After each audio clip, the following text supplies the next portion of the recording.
Hello, football family. Welcome into Huddle It Up Films. Big night tonight. Day one, NFL draft, football Christmas, new presents under the tree for maybe all 32 teams for the first time in history. All 32 teams have their picks ready for tonight. Unless there's been a trade in the last minute or so.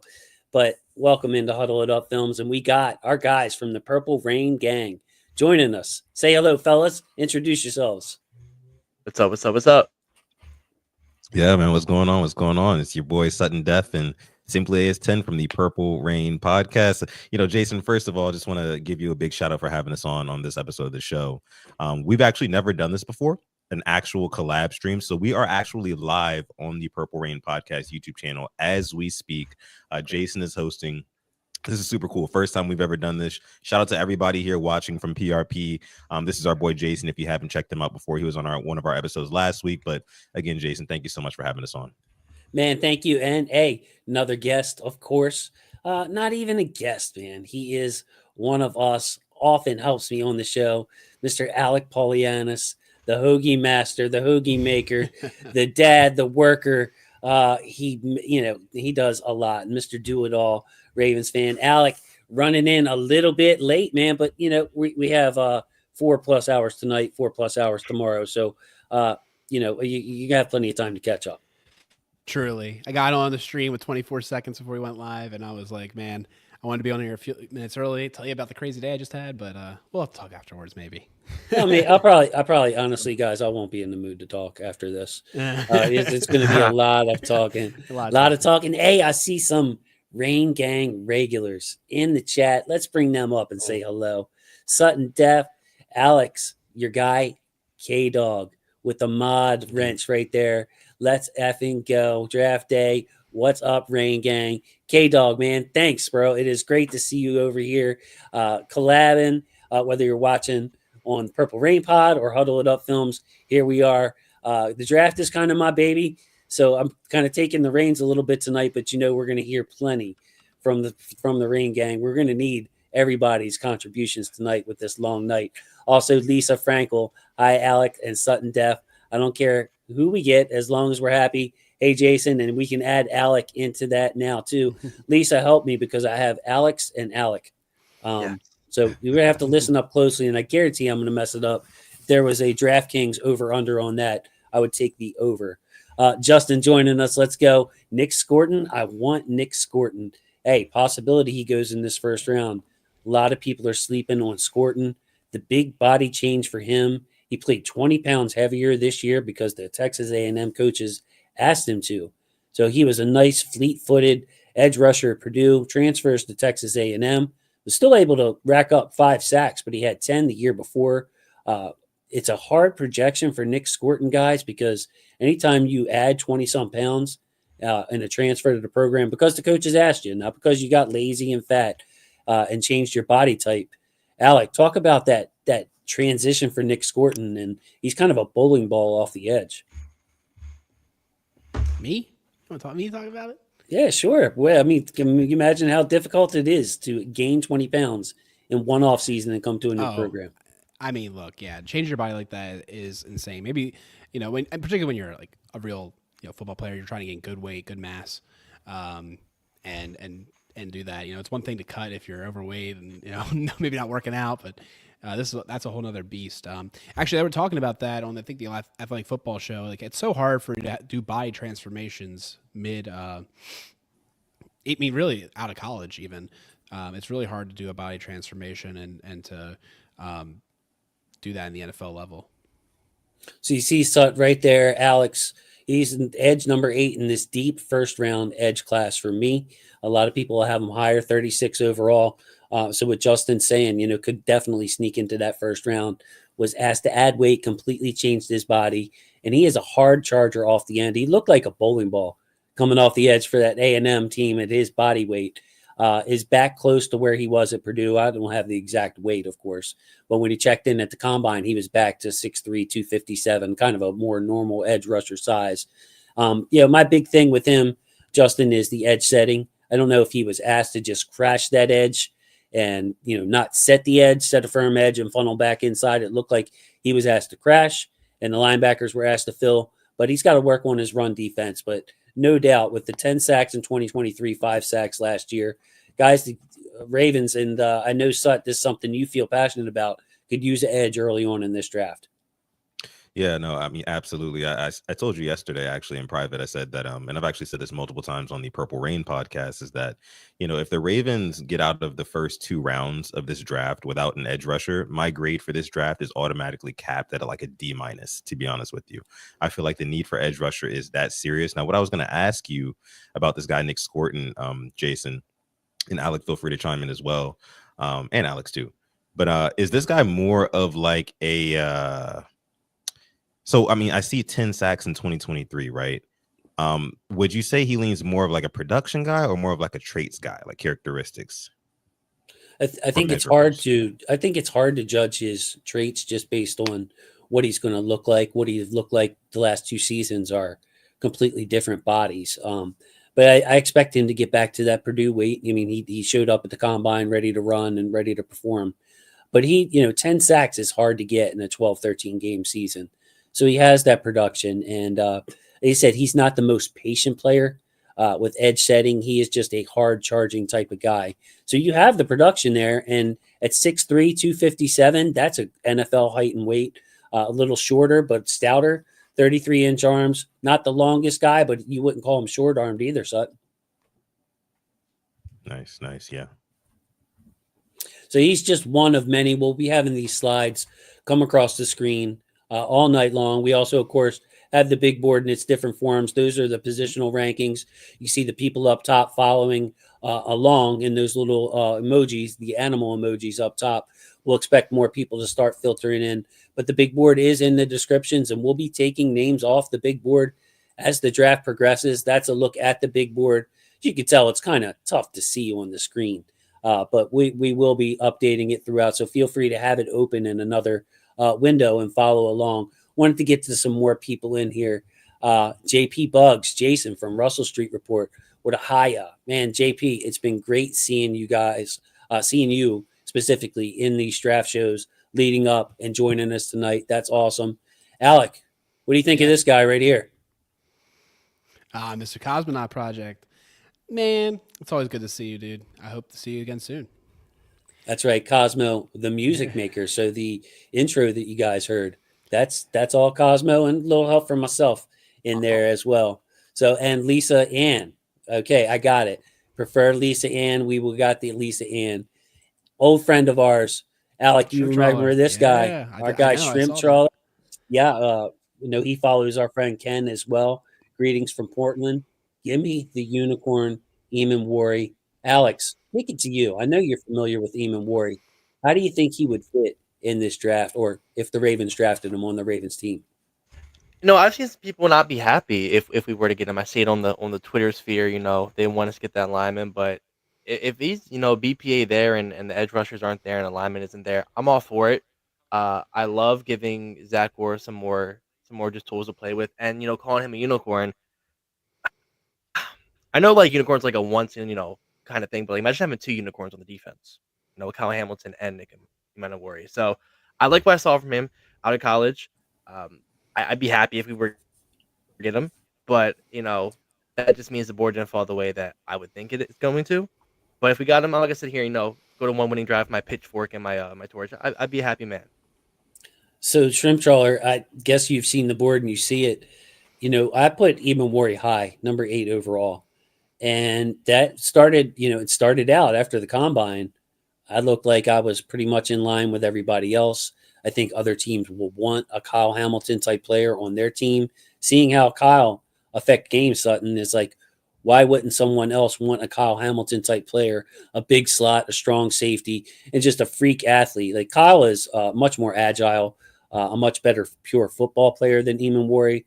But when you're 6'3", 220 and running the 4.3s, he's just a ridiculous athlete. So, it comes down when I'm seeing these mock drafts, Sutton, that Eamon Worry's falling out of the first round.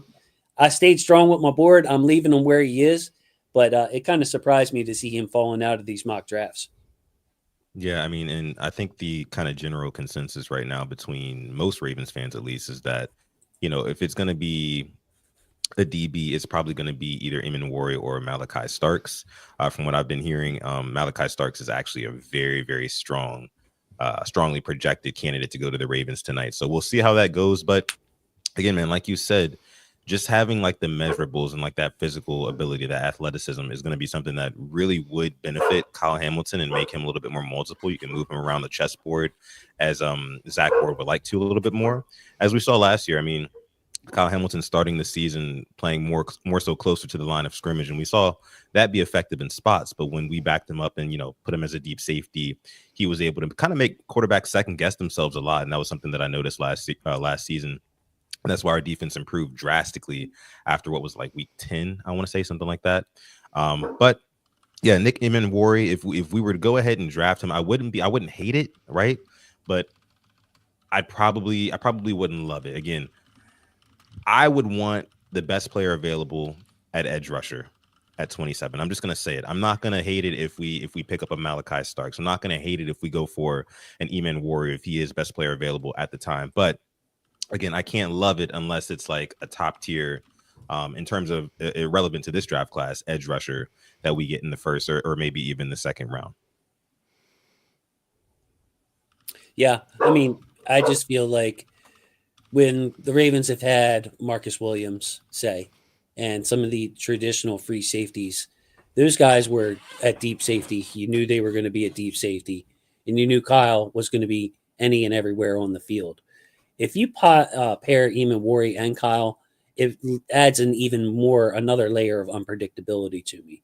Like, I see the vision. I think that's why, my Ravens board is my big board is Raven centric, but I see the vision for having someone runs a 4.38, patrolling that back end just fine. And when you want to use Kyle in there, he can do it as well. What you got, Simply? Titans up. The Browns are trading. The Browns are trading the pick to the Jags. So Jags moved up to 2. What? The Jags on the clock now at 2. You know what? No, I'm not mad at that as a Ravens fan, but yes, the Jags now the number 2 pick. The Browns are trading the number 2 pick, a 4th round pick, and a 6th round pick. The Jags are trading number 5, their 2nd round pick, a 4th round pick, and their 2026 first round pick to the Browns. Dang, that's crazy. Go over that again, Alex, if you don't mind. All right. The Bears are trading the number 2 pick, a 4th round pick, and a 6th round pick to the Jags. The Jags should give them a 5th round pick. The number 5 overall pick, a 2nd round pick, a 4th round pick, and next year's first round pick to the Browns. Wow. So first pick swap. Where are you seeing it, by the way? Mr. Schefter. They have the Jags on the clock. The Jags are on the clock. Which stream are you guys watching? I'm watching the NFL Network. Me too. Yeah, which is still behind. The NFL Network is still behind. It's like 5 minutes left on the Titans clock. It's showing me, but on Twitter, I'm like fully updated. Yeah. Okay. Yeah. I would say maybe we should stay away from the old Twitter machine and just kind of watch. No, I'm okay. Cool. Maybe I mean, you dude, feel free to jump in. I just no, I don't want to spoil the picks for anybody that's watching on TV. That doesn't have Twitter. Yeah, we had that one year, and it was a little bit of a sketchy. People got upset that we were ruining the pick for them. But trade information, that was great. And the Jags are on the clock on TV, so you didn't ruin anything. That's perfect. That's a huge move. So they're moving up for Travis Hunter, I would imagine. I would guess yeah, so. That's what I would assume. That's but before we get to that, really quick, I mean, what do you guys feel about? I mean, we all expected it, but what do you guys feel about Cam Ward officially a Titan? Yeah, we all expected it. Skill set is the only guy in this class, guys, with the quarterback one franchise changing type measurables. That doesn't mean that Shedeur can't do it. It doesn't mean that Jackson Dart can't do it.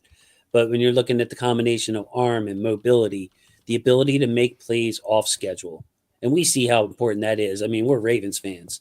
So if somebody misses a block, the defensive coordinator calls a great coverage, your first and second read are taken away, all of a sudden you're rolling out. Cam Ward is a guy you want in those situations, can thrive in those situations and make the defense pay even when the defense wins early.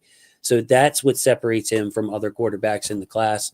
Like if you want to comp, it's just any quarterback you want to pick out from today's NFL who can make plays off schedule, with a big arm. That's pretty much what you're getting. He did put his team in some bad situations with some decision making, so he's got to clean it up, learn to be more of a pro quarterback.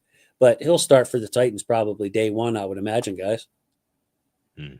Yeah. I was going to ask you that now. What happens with Will Levis? I mean, I'm not saying he's, some scrub. I did like some things he did. We think he takes that back seat, or maybe somebody goes down, becomes trade bait. That's now I'm kind of looking at that situation now. Yeah, what do you think, Alec? Could he be trade bait? Would anybody want Levis? I mean, he has an incredible Mayo contract. I think it's something that a lot of teams will look into powerfully. I mean, I never really liked him as a prospect, but I could definitely see, you got your older quarterback go down, you don't got nothing behind him, you throw him some bones and they do the trade. It wouldn't. I mean, look, he could be a Steeler by the end of the night. They could try to tie their horse to that. Maybe they'll have a quarterback competition. They'll get the Mayo King. They'll trade like a 5th round pick for the Mayo King, and they'll have the guy they draft in the 3rd. Who knows? You think I'm being facetious, by the way? Like, I could 100% see that happening. Like, I don't know. They're kind of a franchise in turmoil right now. Yeah, it's going to be interesting to see if Shedeur falls in their lap because, from all accounts, and from Shedeur himself, the meeting with the Steelers stood out to him. And Shedeur famously in his interviews, if you read the piece from Tom Pelissero, Shedeur was in the interviews asking the questions. And I think that rubbed a lot of insecure franchises wrong. Why is he interviewing us? We're interviewing him. He's the player. But the Steelers like that. Shedeur came away impressed with the Steelers. Steelers came away impressed with Shedeur. So I wanted to bring up the APRO 1, 2, 3, Donovan, Ezraku, pick incoming tonight. Seems like a popular pick. Donovan, just a great player. Let's take Eben Wari off the screen here and bring up some Ezraku. Real quick before we start talking about Ezraku, who would be a fun pick. One thing I wanted to bring up about Nick Scourton, right? He's number 59 on Dane's big board and gives him a 2nd round grade. So it wouldn't be crazy. Like there's a world where he might even fall to us in the 2nd, which could be a really interesting situation if they do go a different direction. Like let's say they go guard or they go D line or safety, they could still maybe get a guy. One of these. I mean, he's the number 12 edge on his board. I could imagine one of these edges being available. Him, Oladejo, we talked about. So I think there's a way in early day 2 for us to go edge as well if we don't get a guy with the first overall pick. And Alex, you see these like runs on positions. We saw it in the Zay Flowers draft. What was it, like 4 wide receivers taken? So maybe Alec is right, and there's a run on edges, and then it just chills. Yep. Yeah. What was it?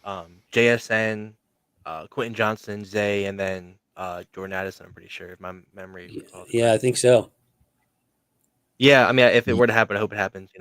Around us, we start it, or it happens right after us. But I hope we do get our guy. And there's always that run on one position, and it could be edge this year.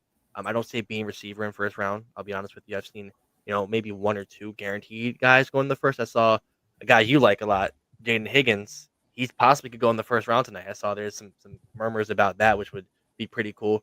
But I kind of hope if it does happen, I hope we start it. I'll be honest with you. I don't want to go, early, in the 20s, early 20s. Now, I'm glad we brought this up, though. Do you think there's a scenario where we trade up tonight? I don't think we do, but I want to get, the roundtable discussion. Maybe it could happen. Does EDC do something different? Sure. I mean, I think the rumored trade of Chargers and Ravens involving Mark Andrews is really interesting to me. I mean, I'm not over here wishing him away from our team or even saying that we have to trade him. But I could see movement happening. I mean, people are thinking that Owe might be on the block, which would be that would suck. I like Owe a lot. I mean, I think he's really finally progressed into the player we imagine he could be coming out of college. But the Ravens are astute. They know that they have a lot of guys coming up, and signing all of them might be difficult. And if they feel confident they can't sign all of them, if they can accrue more value than what the comp pick formula will give them, they might trade him away a year early. I find that tough since they're in this competitive window of like losing a year of their production because they're trying to garner more value. But if you think that the Ravens have a longer window than 2-3 years, it could be advantageous to try and, give yourself multiple higher quality opportunities than one high quality opportunity, So the Jags are on the clock. They got somebody at the podium. We'll see how big this guy's ego is. When they get to the podium, and sometimes it's a show, 5 minutes. One year though, I got caught. I said something rude. Well, I was like, hurry up, and it ended up being like a Make-A-Wish kid or something like that. And then I felt horrible. That was on Ken's stream. Yeah. I'm like, oh no, because they put up the graphic. I'm like, man, this kid, come on, man. Let's get on with it. It was like an hour into the show. So yeah, I felt like this small after that. But yeah, Jaguars are on the clock. Selection. Let's see who they pick coming up. And we got a very generous donation to get to as well that I want to shout out. But let's get this pick in first. Travis Hunter, Abdul Carter, Ashton Jeanty. It's going to be interesting to see what the Jags doing. That's what I wanted to ask about, because my expectation is that Travis Hunter goes to the Jags. I think that's the entire reason why they traded up for that pick. And with the Browns now picking at 5, who do you think the Browns are going to select? It's anybody's guess, really. I saw somebody float in the chat. Maybe it's Ashton Jeanty, and welcoming him to the AFC North might be a thing in the next couple of minutes here. So what do you guys think happens there at 5?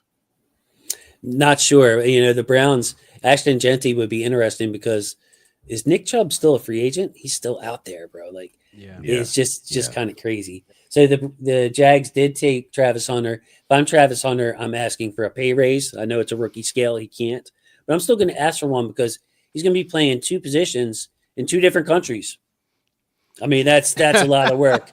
That's a lot of work. He's going to London. So worldwide. Play 2 ways and stay in London for, man, that's tough. So, hey, RJ Ori. This is the biggest donation I've ever had on my channel. Love you, RJ. Always appreciate you. Quiet guy, but does check in to see him in the comments sometimes. But $49.99. What do you guys say on the Purple Rain podcast? Hey man, we always say, you're making it rain, man. You're making it rain. No, that's sprinkling salt, right? Is that sprinkling salt? No, that's an itsy bitsy spider. Shouldn't do that. But yeah, that's amazing. Thank you for that. That kind of floors me. That's amazing. Awesome. Mr. Ori, I appreciate that, man. Any relation to Robert Ori, NBA star, Big Shot Bob? Ooh. Anybody remember Big Shot Bobby? Yeah, I've actually always wondered that with RJ. He's been in our chat for a little while now, and I always kind of thought about, is there any sort of relation to Robert Ori? That'd be interesting. Let us know, RJ. And for those of you who don't know, I think Sutton's going to be my guy. I don't know, but I will be transferring some funds, PayPaling Sutton and Alex. So not Alec though, he's a bum down there in the bottom corner. But no, I'll be sharing the wealth. So if anybody wants to super chat, believe me, I do this for fun. The guys here will back me up on that. No ads tonight on Huddle It Up Films. Also wanted to get to some more comments because they're coming in, and I just love it. O'Derry, it's our guy O'Derry. What's up, Jason and crew? And still, football is family. Love that, man. It always will be, O'Derry. Like, one of the things I loved about football and other sports growing up, and the reason it's the slogan on my channel is that you got rich kids, you got poor kids, you got kids from East Baltimore, West Baltimore, black, white, Hispanic, Asian, all coming together for one common goal. People from different friend groups, that, when you're a kid, you hang out with the kids in your neighborhood, maybe you fight with the kids in the other neighborhood, but when you're on the same team as kids, you're all fighting for one goal. And then the other part of football as family is watching the games with your parents or with your friends who you consider family. I've got an opportunity now to watch it with my own kids. I'm the old man in here. I'm almost 50. Don't let the good looks fool you. If I got close to the camera, I would scare you. But football is family. I've seen people say, "Oh, that's just, that's phony. That's marketing." Nah, man. Like for me, sports is family, but especially football.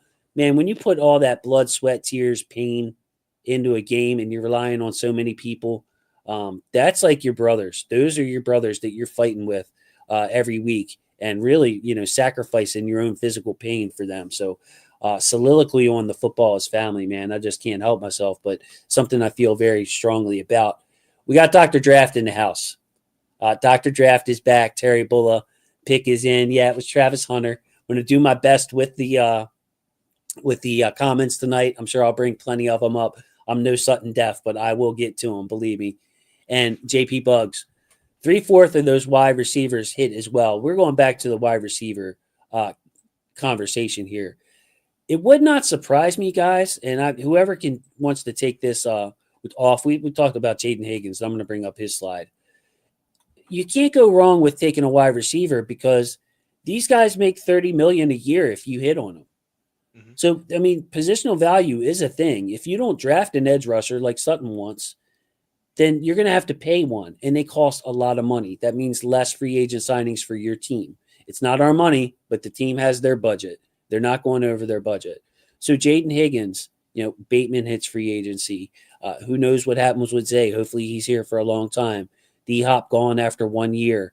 You get a first-round pick for 5 years. If you can get a guy like Jaden Higgins, who, in my opinion, simply said he was shooting up boards. He's been high on my board the whole time because he's got that X profile and he's a better player than Quentin Johnson.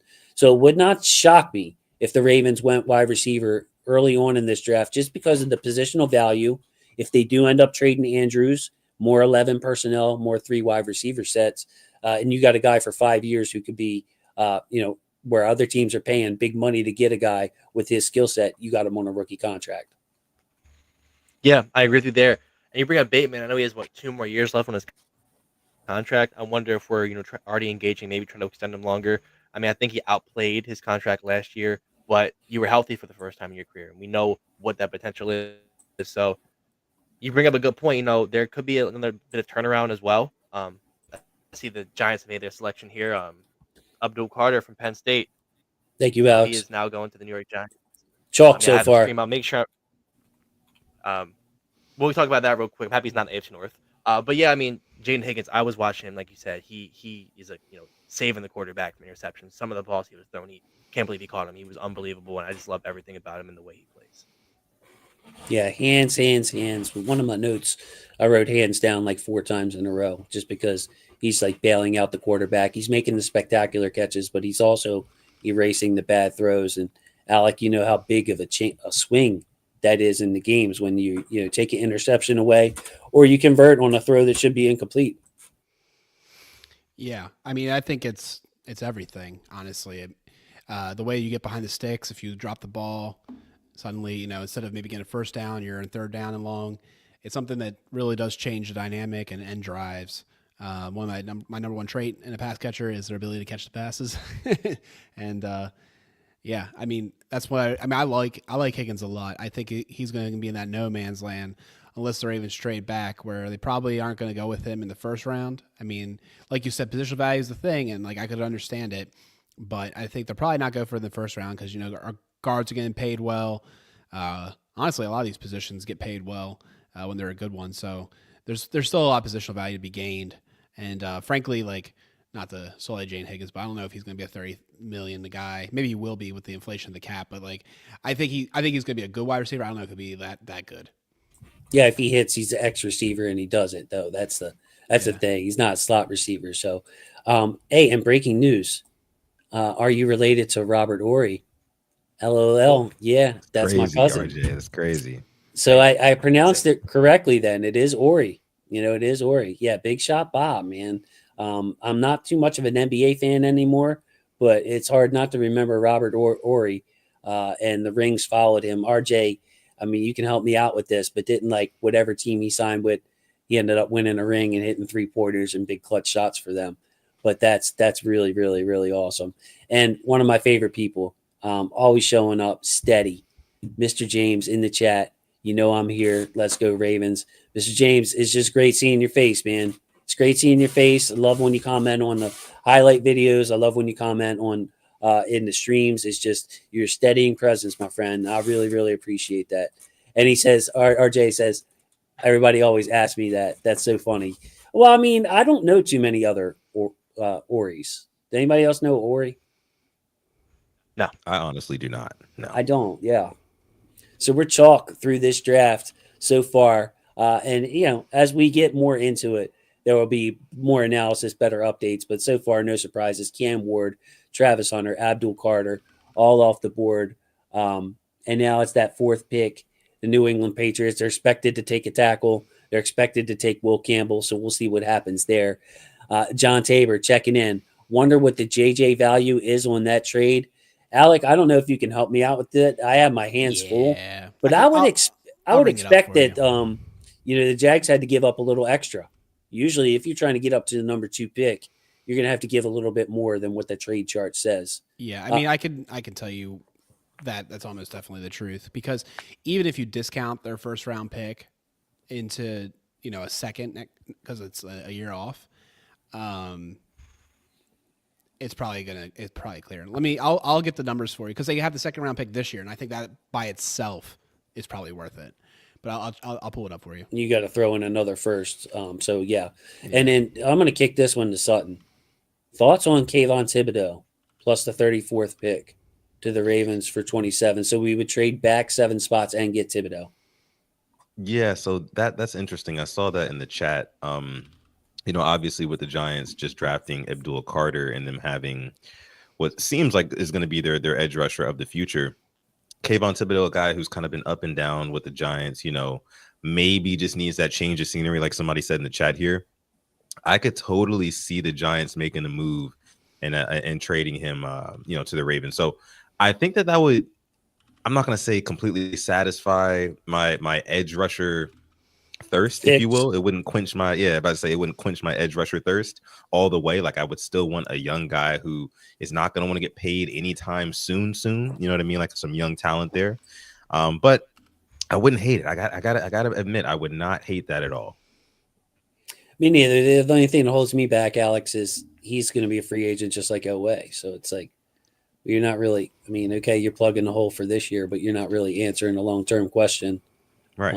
So maybe that's why the itch wouldn't completely scratch your itch there. So yeah, exactly. Yeah. I feel like we're replacing one problem with kind of like the exact same problem. But my fault, Alex. Go ahead. Like, you're good. And I'm just looking at our edge rusher room now. There's a lot of turnaround there. Kyle Van Noy, free agent after this year. Owe kind of up in the air now with the whole, we don't know if he's going to extend him, maybe trade him. Ojabo hasn't panned out to what we thought he would be. Tavius Robinson, thank you for bringing this up. You have Tavius Robinson there as well. Adisa Isaac, you really can't grade him after last year. Didn't play that much. So there could be a lot of turnaround here.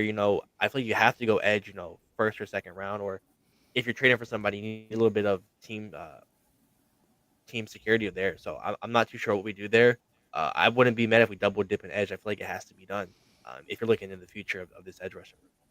Yeah, it feels like Ojabo's days aren't long. You're talking about the last year of a contract, and that's something a lot of fans overlook, but it's a declining value when you draft them. It's like driving a car off the lot. So Ojabo is not just his production this year, but you're only getting it for 1 year, much like Thibodeau.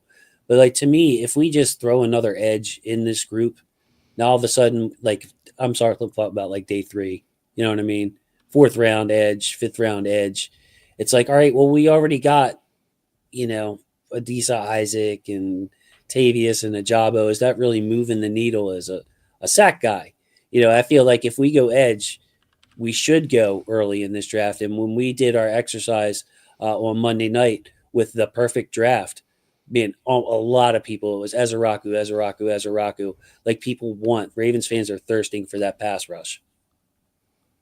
Yeah. And when you mentioned Ezeraku on our show last week, I think Alex and I both in real time kind of fell in love with him, the way you were explaining him. So, that's a guy who, if he falls to the Ravens at 27, I would adore that pick, quite honestly. So we will see. Who do we have on the clock now? The Patriots. Yeah, we're still waiting for Will Campbell if he comes through. Yep. And then we have Cleveland, man. That pick is going to be special. I can't wait for that one. Yeah, Cleveland, you can't blame them for trading out, I guess. If they're like, well, we're not a Travis Hunter away from competing, and they pick up all those extra picks, maybe they're eyeing a quarterback. We'll see. Josiah, I feel like the Patriots are picking Jeanty or McMillan.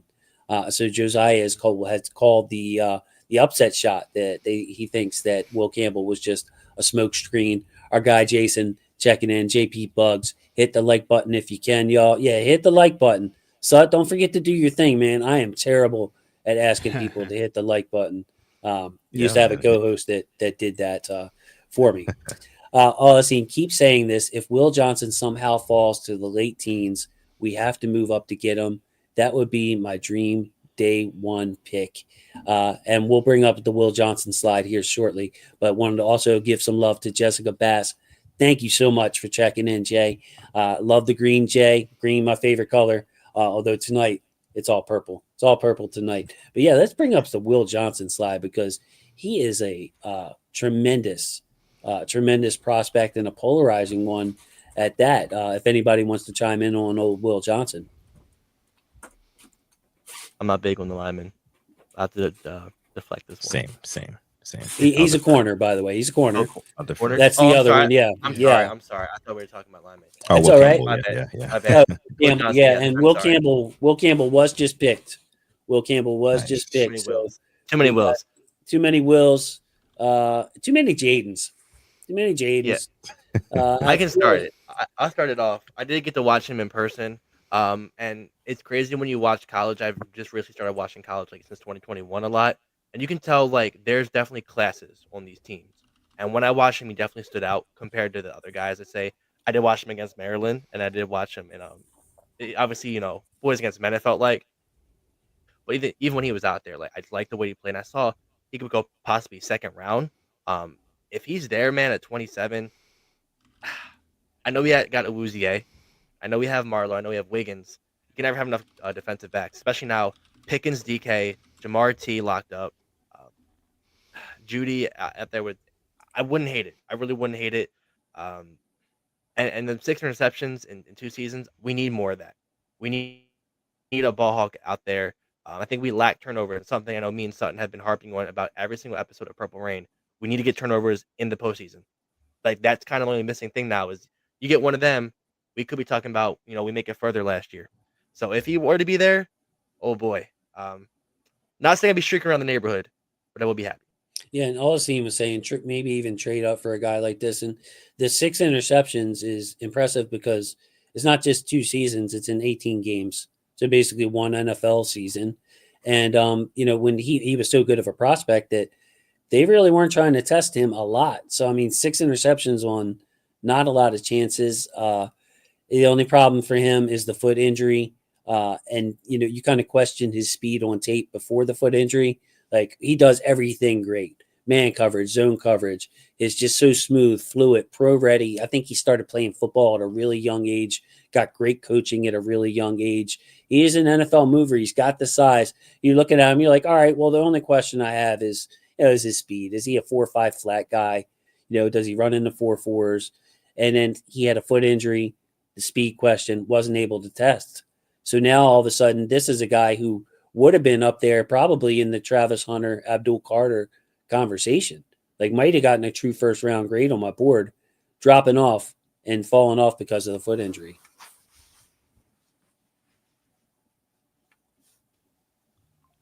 I was watching the stream right here. They were interviewing Will Campbell. Sorry about that. That's all right. I'm going to give a shout out to our, while we got time, Babasola. Oh, man, great seeing you back in. Babasola, very first time tuning into an NFL draft. Keep up the great work, guys. Hope you enjoy it. Look, it's a little bit of a slow night on day 1. A lot of commentary. Day 2, it picks up. Day 3 is lightning fast. The Apro, I'm going to be sick if the Browns get Jeanty. What do you guys think? I won't be sick. Yeah, I'm about to say. I would, but at the same time, I won't. I won't be sick. But yeah, man. I mean, the Browns. All I have to say is that the Browns are always going to Brown. One way or another. Whether it's Ashton Jeanty, they select. Whether it's whoever else. I just think that Travis Hunter was supposed to be their guy. Not saying that Travis Hunter was going to be the guy who literally turns around the franchise, but that's the guy who can help you on literally both sides of the football. And I feel like having like a generational talent, a generational athlete on the caliber of Travis Hunter would have been the way to go for them. But maybe them trading back maybe means that they're going to go. They like a quarterback at that. What was it? Pick 33, I want to say, is the next one they have. The first pick tomorrow. Or they have, 33. 33 is what I think they got. So we'll see. But I think they're on the clock now. Cleveland is. I do. I have a couple things to bring up about the trades, if you want. So, Sure. Someone brought up, trading up into the late teens in order to get Williams. That would probably cost us next year's second round pick. It'd be an overpay if we gave him a second round pick, our second round pick this year. If we were, maybe you collect like what? I don't know, a third this year. So, you fall back from the late second to the late third. That'd be a reasonable opportunity maybe. But I don't know if I'd be willing to make that trade. I think there's so much depth in round like the second day. I don't really want to lose that pick. But that's just me. And also as far as the trade that we just saw with the Browns and the Jags, if you take out next year's first round pick from a JJ points perspective, it's 2,300 versus almost 2,700. So I would say, okay, there it is. Did you hear what the pick was? Yep. Came across my screen. Mason Graham. So no Jeanty for them, no edge rusher for them, no wide receiver for them. They just go solid on the inside with some defensive line help. So they trade back and pick, I guess, what they think was the best player available. And real quick, if I say, like, what are you guys' thoughts on that? Like, do you think that it's a reach for them, or is this like the perfect place to pick a Mason Graham at 5 for the Browns? I mean, for forever he was tracked to go at 5.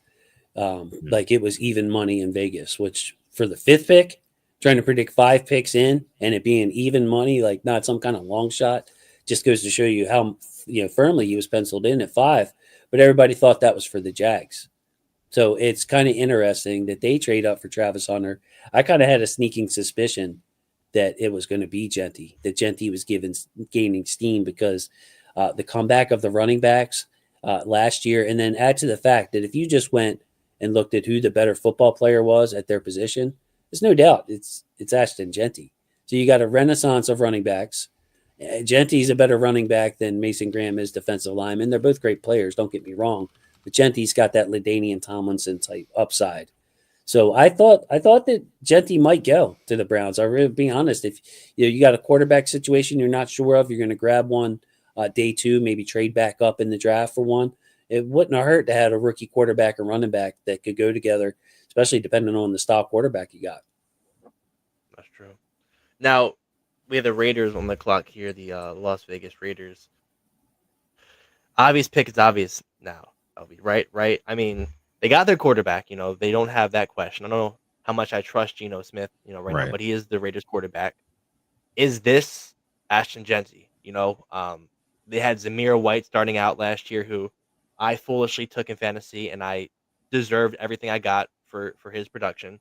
I think is it Jeanty now? I mean, it feels like this is the obvious pick. It does, doesn't it? Yeah, I mean, it needs to be. I mean, if you ask me, it really is a no-brainer. I mean, Pete Carroll, he loves a run game, even historically. And like you said, they have their quarterback, kind of, sort of. So getting what could potentially be the home run running back of this draft, I think, is absolutely a no-brainer. And I think he definitely goes 6 here to the Raiders. Yeah. Hey, our guy Hex is in here. Hex, are you the Trey Harris fan, Hex? Because I do have 2 Hexes that check in from Russia. Hi, guys. Hopefully EDC is cooking and we get a brand new O-lineman tonight. Now, see, I would be really, really happy if we got a no lineman. Just philosophically build the wall for Lamar, open the running lanes for Henry, have depth for Voorhees and competition for Lele and Voorhees. I feel like the only thing that can derail this team, other than the super obvious, is bad O-line play like it did in Buffalo. Ravens were able to overcome that, eventually get the running game going. But, man, to add insurance, we have 0 third tackle on the team. The only backup interior lineman we really have is Ben Cleveland. We have a backup center in Nick Samak, but if we went O lineman and added a stud on that side of the ball, I'd be really happy too, guys. That's my personal bias there. I know that a lot of people want edge rushers, including Sut, but I'd be like, I have a wry smile, even if we just took a guard in round 1 and a stud guard, best guard in the class type thing. Yeah. Would not hate that. And who do we have? Yeah, Raiders are still on the clock, I believe, according to NFL Network. Just to fill up some airtime, I will tell this. I did put in a cheeky bet for Shador Sanders to go top 10. I have this dumb feeling he's going to be a Saint. It just makes sense to me. I'm about to say that's your only shot. So it's right. Yeah, I'm currently riding on that right now. So just want to put that out there. That's I put true. Something in on Prize Picks. Let me see. What did I put in? It's like a little free thing that they had going on did last night. Let me see. So I did. Yeah, I heard Deion say, I like these colors. Funnily enough, the Saints are the same as Colorado. So I'm like, you know what? Maybe it's there. But Perhaps. So Jeanty was announced as the pick. He was wearing black tonight, guys. So maybe he had an inkling he was going to Vegas.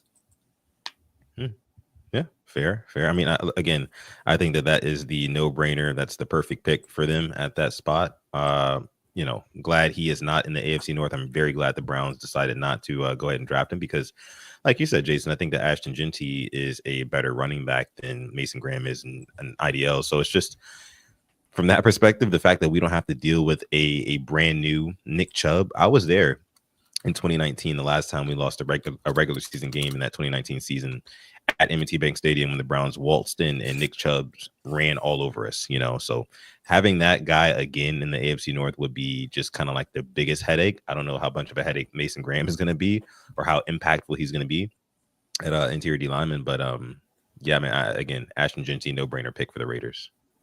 So Alex, this guy, K-Dog, Austin Henry, slip of the tongue there. Or is that a comparison? No, it's unfortunately autocorrect, and when you get to a certain point in life, autocorrect just beats you up. And I get it. We've all been there. Meant to put Ashton Jeanty and Apple thought something different. So we've all been there. I'll be honest. So okay, I thought maybe he was saying they got their own Derrick Henry, so I was wondering if that was intentional or not. No, K-Dog, come on, bro. You're supposed to lie, bro. We don't compare anybody. Okay, all right. We don't compare anybody. The King, all right. The King is one of one. All right, we know that. We don't compare it. So really quick, again, just to kind of fill up the airtime, I pulled up my little 3-leg parlay that Prize Picks had a promo for, right? I picked Travis Hunter to be picked before the third pick. That already came to fruition. I also have Shador Sanders over 11.5 draft position. So me and you, Alex, are at odds right now. You're picking them to go 9th. I'm picking them to go somewhere past 11. So we'll see how that unfolds here pretty soon. And then my third leg is I have over 1.5 attendees at the draft, physically at the draft, left undrafted tonight. So 2 guys that are at the draft, if they leave without a roster spot, then that'll hit. So we'll see. It really all comes down to that Shador Sanders one. That'll be very interesting to see if he goes 9, because if he doesn't go 9, I have a very, very strong feeling that he goes to the Pittsburgh Steelers at 21, which would be, man, that'd be interesting to say the least. So that's where I'm at. Man, I like that bet a lot for you. I think a lot of NFL franchises are dumb, but sometimes not that dumb. And I don't think he's going top 12. Shador. It wouldn't even surprise me if he's not the second quarterback taken. Yeah. We'll see. Hey, man, we got our guy Jason Z and yet another Jason to the chat. What's up, gentlemen? Ezraku is still on the board, so I'm good. It's great the Raiders will be able to run the ball, but they won't be able to cover anyone downfield as they have no corners. Hey, maybe Jason, Ashton Jeanty can help them beat the Chiefs. That would be nice. Get a nice surprise win in that division, or maybe we're competing with them for a number 1 seed. So maybe Ashton Jeanty can help, even though they can't cover anybody down there in Vegas. They waived Jack Jones. Nate Hobbs went to the Packers. Mo Rig went to the Panthers. Yeah, who is in the secondary there? Not looking good. Yeah, Nate Hobbs was a good player, slot corner. So you didn't get a lot of hype, but Nate Hobbs was a really good player. I mean, they could have had our guy Will Johnson or Jahdae Barron on the board, and of course, on the Huddled Up Films Ravens big board, Jeanty was faded because I didn't see any way the Ravens would take a running back in the first round. Just no way. So I faded him down the ranks. But for every running back that comes off the board, every quarterback that comes off the board, that's going to help us because we're not going running back. We're not going quarterback in the first round.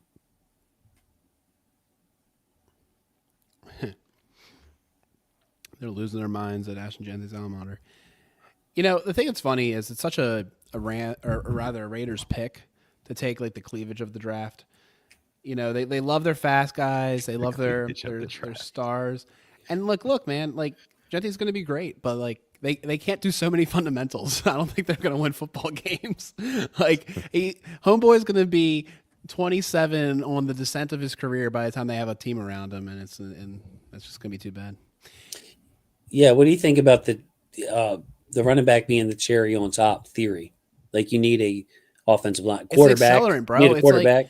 It's like putting gasoline on a fire, but there's no fire. I mean, like Bowser is great, but I don't know. I don't know what they're doing. Yeah, I've always been a RB is more valuable than the PFF people think, because you just cannot convince me that somebody that touches the ball or a position that touches the ball 400 times a year doesn't mean anything. Like, yeah, you have to need to know line to be able to run the ball, but the actual person or group of people touching the ball 400 times, their talent means something too. Yeah, I mean, Alex brings yeah. Sorry, real quick. He brings the speed. I think of Darius Hayward-Bay with the Raiders and just speed. Yep. Like, they love that speed, and they just said, "Yep, we're taking Hayward-Bay." You can go ahead, Sutton. No, I mean, just talking about Ashton Jeanty real quick. Just a real quick side note. I know we're not really thinking about fantasy football right now at this specific moment, but I guarantee you Ashton Jeanty is going to be the hot running back of this year's fantasy football draft. Probably going to go top 10 to top 15, I would say, in most drafts. For sure. Just because, every single season there's the rookie running back that comes into a team that needs a running back, and he was really good in college. And Ashton Jeanty kind of seems like a unicorn right now, actually, compared to a lot of other highly touted running backs that came out in some of the more recent drafts. But we'll see how that unfolds. So we have on the clock the Jets on this one. Jason, where are you expecting the Jets to go with this one? I mean, a lot of Tyler Warren tight end talk after they passed on Brock Bowers last year. They do have Justin Fields there. Quarterback may be in play for them, but probably not now. We will see. There's still some quality players on the board. Armand Membu, my top lineman. I'm sure many teams have him as their top lineman, tackle, fluid mover, young player. I think he's still only 21 years old this year. Definitely an option for the Jets after they went Olu Fashanu last year. They could have bookend tackles in their first and second year to really help them, because, it's just with this Jets roster, I feel like they've had a good roster without the quarterback for a while, and just bad luck type franchise. Yeah. Their defense has been good. You know what I mean? It's just been overworked. Right. So, I mean, like, what is the quarterback plan for them, I wonder? I mean, Fields at least has the upside. Yeah, I see it at least. But you have great games, and then he throws games away. Yeah. But is that the answer you're counting on? And then, Alex, also think like the New York market and the desperation there to win, and Aaron Rodgers and show him up, like, it's just a different beast. I'm not sure. I'm really not. I mean, Justin Fields is in year 5, and he was being treated as a gadget guy. They're bringing him on rookie Lamar plays last year. The Pittsburgh Steelers were so I'm really not too sure. I was just going to say, so Membu was picked, so they did get the lineman there. Nice. Yeah, I mean, but what I was thinking is that, in the fashion in which Aaron Rodgers departed from the New York Jets. Kind of devastating for him. They just kind of let him know up front, like, hey, do you want to play football? Aaron Rodgers is like, I'm interested. And they're just immediately like, yeah, we're going to go in a different direction. I guarantee you somebody in that franchise wanted Aaron Rodgers around for at least another year. So with that being said, maybe majority ruled that Aaron Rodgers should go, but there was somebody in that franchise that wanted Aaron Rodgers to stay. So I think that the leash when it comes to Justin Fields could be a little bit short, right? There's going to be a lot of pressure on that organization. If Fields does struggle, especially early in the season, is going to be a lot of pressure for them, I think, to pivot. I don't think that they're looking at Justin Fields as like their quarterback of the future, so much as they're looking at him as more of like a bridge quarterback, So, but we'll see how it unfolds. So still a lot of talent left on the board. Obviously, here only 7 picks in. The Carolina Panthers are on the clock. Could this be a trade candidate? I'm not sure what a team would have to give up or which team it would be to get ahead of New Orleans, sitting there at 9. New Orleans, obviously, with the Derek Carr situation and his injury, and another team that just like, the rest of us are like, well, what are they doing? They're not close to winning. They're always over the cap. Why don't they just strip it down? And they continue to like push for 500 to try to scrimp out a weak division title there in the NFC South. But could some team like Carolina give up their pick to make sure New Orleans, their division rival, doesn't get their quarterback? Says pick is in, so I guess they picked. But I mean, I'm telling you, man, I wouldn't be surprised if there was one quarterback take in the first round. I'm dead serious. Like, I really don't think. I mean, remember the NFL? I remember the draft was 2 years ago, the Pickett draft, and they're like, oh, like, maybe someone goes second, and then like he finally gets picked, and then Willis didn't go until the 3rd round or whatever it was. It's just I think NFL teams are getting a little smart about all this. Yeah, that's a bad draft. Yeah, the Malik Willis went in the 3rd round draft. That was an odd draft for quarterbacks too. And then last year, of course, 6 went, and they went pretty early. Anybody watching the O's game or no? Just me.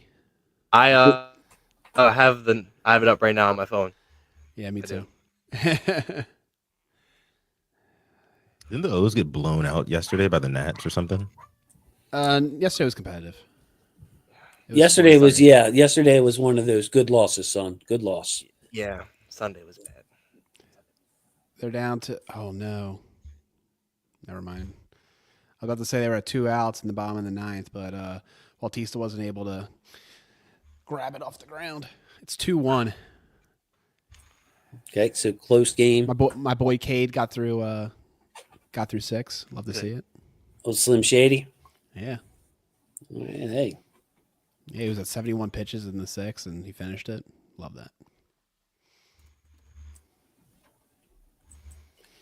This was a point I want to bring up. Just wondering that if the Browns were going to go defense, why not just grab Carter at number 2? I mean, they got a haul, so I'm not gonna knock them for the haul that they got. But I wanted to bring this up just for the point that I would have much rather. I think it was on your guys' show when I said this. I would much rather the Browns have taken Travis Hunter than Abdul Carter at 2. Of course, they traded out. They get Mason Graham, so neither one of it happened. But like Abdul Carter with Myles Garrett would have made super sense, a lot of sense to me. You can only double team one. It's like, why not make your strength a super strength instead of drafting the do-it-all Travis Hunter? But I was on an island with that.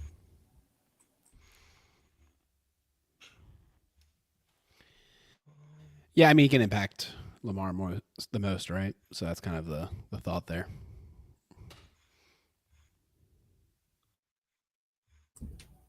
If this is Jalen Walker, it's just the consensus big board till now. Pretty much. Jalen Walker has been mocked to the Carolina Panthers. Interesting guy. Maybe we should bring actually, I'm not sure I have a slide to him because he's expected to go real early.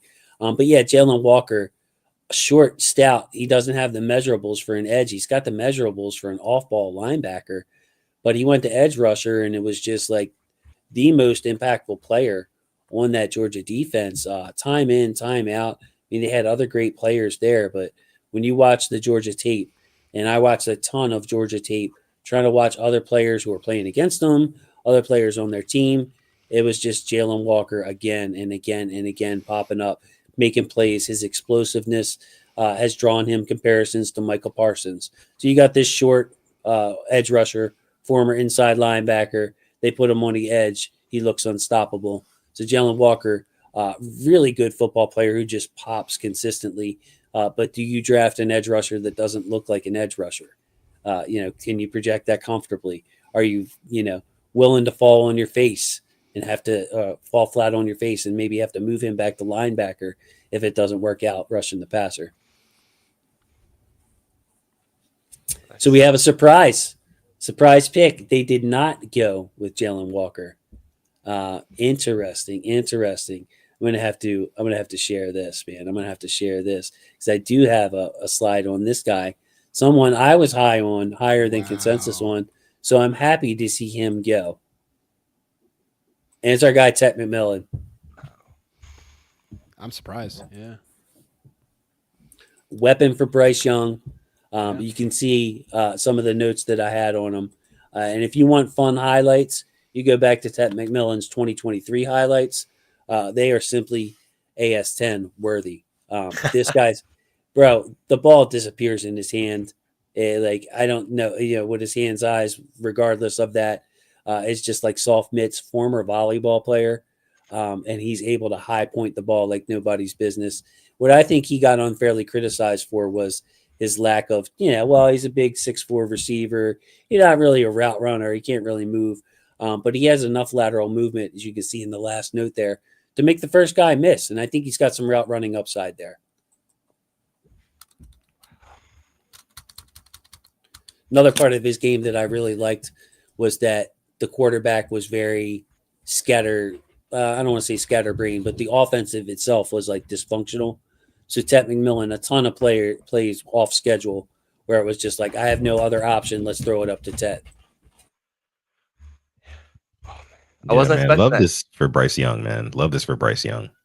Who, I mean, and the Panthers, they actually came on a little bit strong. They showed some promise towards the end of last season. So adding in a Tez McMillan here, that star-powered wide receiver, there really is, their defense needs, but I don't know. I like this pick. I know it's a surprise, but again, I love it for Bryce Young. I think we're really going to get to see what his potential is with, a bona fide wide receiver one.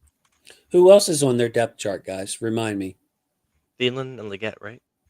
Xavier Leggett from last year. Right. Okay. Yeah. Everyone's favorite, undrafted free agent, Coker. Ooh. So that gives him two big targets. And Tedero McMillan, much more polished than Leggett. You see the production there at the top. 84 catches, 19 yards, and 8 touchdowns. And that was considered a down year, guys. That was a down year from 2023. Wasn't this also the guy, Tez McMillan, who also said he doesn't watch film? He did. He did say that. Oh, God. That ain't going to last. Now, apparently that was from years ago or taken out of context type thing, but he still said that. And he said it, he meant it. He said it with his chest. He said it with his chest. He was getting mocked the Ravens at a point, I think, right? Didn't some people have him go to 27? Yeah, his range was all over the place because you see he didn't run a 40. Is he a 4.6 guy, 4.7 guy? Do we really draft a wide receiver that runs that slow in the top 10? Well, yeah, they did. He was picked. He was number 9 overall on my board and picked number 8. So I would have loved to have the big X target for Lamar. So if he fell that far, he'd be on the short list of guys I would want at that point. But of course he didn't. JP giving us the whole depth chart. Love it. Nice. Alex, it's our time. Oh, is this the Shador prop bet thing? Yeah, Saints are on the clock. They're showing Shador Sanders on the screen. A lot of love for Jackson Dart in New Orleans is the rumors. As far as style fit with they have Kellen Moore there, if I'm not mistaken. Again, not up on the quarterbacks too much in this draft, but you see a Jalen Hurts comparison to Jackson Dart. And, when I watched the Trey Harris film and some Ole Miss, opponents, you did see the mobility of Jackson Dart is going to surprise people like it did with Bo Nix. Really quick. Alec, I want to ask you something really quick. Do you have Jalen Hurts as a top 5 quarterback in the league? No? Where do you have him? I don't know. Probably in the top 12, but so with 2 Super Bowl appearances, 1 win, and 2 times outplaying Patrick Mahomes in those games, you don't have him top 5 in the league? No, I think he's limited. I mean, look, I'm not saying that it's not impressive performances in those situations, but he's kind of has like a Herculean support class, right? Great wide receivers, fire running back this year at least. I think when I look at quarterbacks, you got Lamar. I still think Mahomes, I think he's got it. You know what I mean? You got Allen. Those 3 are really strong. I think it does get a little fuzzy after them, and I could definitely hear the reason to have Hurts, in the top 5. And maybe on a good day, I'd feel that way. But if I was building a team, he wouldn't probably be in my top 5 picks. So I assume we're talking like Lamar Jackson, like you said, Patrick Mahomes, Josh Allen, Joe Burrow, maybe at number 4, but that number 5 spot would be really, really dicey. Some people would say like, oh, Matthew Stafford should be up there. Some people would say, oh, Justin Herbert still got all the talent in the world. Dang. Sorry, I just saw the Saints picked. I can't believe it. Uh-oh. Go ahead and announce it, buddy. Calvin Banks Jr. That's a Kelvin. Kelvin. Oh, Kelvin. Same thing, yeah. My bad. Yep. Okay. Yep. Alex, what did I say, man? I'll eat my L. I'll eat it. I would eat it. I thought I was me flipping up my Rolex like Shador right now, but I'm not. We'll move in. Hey man, you're gonna get your $12.50 back from our buddy Mr. Rory there. So that'll cover the bet with the It will actually. Yeah. And I'll put that all in the Capitals. You just keep on moving. Yep, we move. They helped me last night. We run it back. So, anytime. Mr. Polianis, do you remember who I had in the perfect draft for the Ravens of the first round? I do. I remember this man.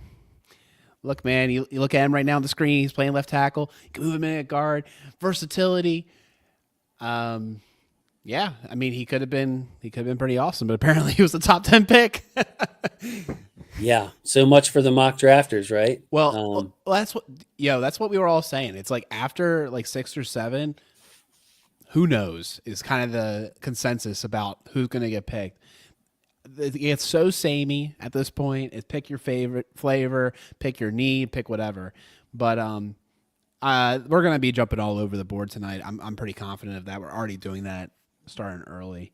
And I don't think it's just because it's Raven-centric. I think that's just the way it's going to be. Every team's going to view these guys a little bit differently because there's not clear tiers in this one. It's like a whole bunch of high-quality starters, Maybe a Pro Bowler here and there. Not probably like every year Pro Bowler, not every year All Pros, but like really good players. And pick your poison. So no quarterback taken. Alec is right. It's very samey.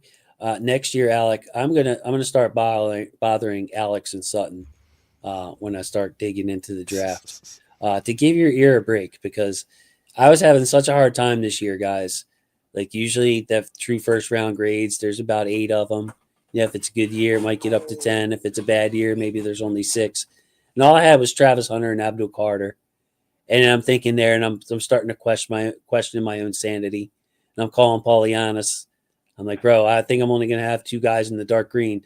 This is terrible. I'm going to look stupid, blah, blah, blah. And I release it. And then all of a sudden everybody's like, oh, yeah, it's just those 2. So I'm like, oh, I'm good. And it was the same thing with the where he said the draft looks the same.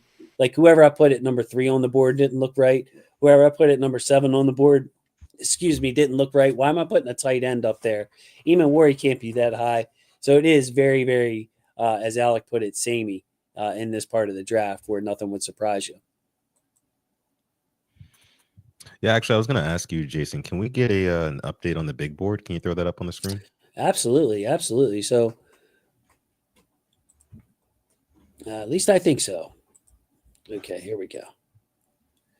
So yeah, you see, it's pretty clean. I don't have another view of it, but I mean, it's all chalk right now as far as players in the green are gone. Donovan Ezeraku at 21 is the first player in the orange. Tyler Booker, I love a lot. Shamar Stewart at 23, he'll probably go in the first round. And then playmaking corner Maxwell Hairston. So yeah, so far, it's pretty chalky in a draft that's really wide open. So the big board's holding up pretty well. And also, so I wanted to bring up at the bottom here instead of the scroll, the Ravens' offensive rankings last year. And this goes to your point of wanting a pass rusher who can close out games, because you look at some of these numbers and they're insane. There's a lot of number ones here. Number one. Red zone percentage, how do we finish? First. Like, we have a really good offense, and we have everybody coming back to that offense, save McCary leaving in free agency and upgrading D-Hop over Nelson Aguilar. Yeah, and, the thing is, the offense is great. But at the same time, the defense is also really good, too. I know they started off really shaky last season. Of course, new defensive coordinator, there's always going to be some growing pains. Same thing happened with Mike McDonald. But the difference is, can we be a little bit more than just bend, don't break? Can we actually break offenses, right? And Alex said it himself a couple of minutes ago. We need to be able to force turnovers, right? We need to be able to force turnovers, especially in the playoffs. I think that's kind of like the missing piece here. And I think a big piece in forcing turnovers is having that dominant edge rusher who can actually make everybody else on the defense better, right? From, the guys who's on the other side of the defensive line to the secondary, so I still kind of stand pat on my edge rusher first round or at the very latest second round take, but we'll see how this continues to unfold. And I'll be right back, fellas. Go ahead. Hey, second round wouldn't be a bad spot. I mean, if you can see just the colors, even if you can't read the green, I have, or the names, I have 8 pass rushers. I mean, even Nick Scourton, all in that range, as Alec was saying earlier, of guys, 8 deep who are worthy of a first or second round pick, in my opinion.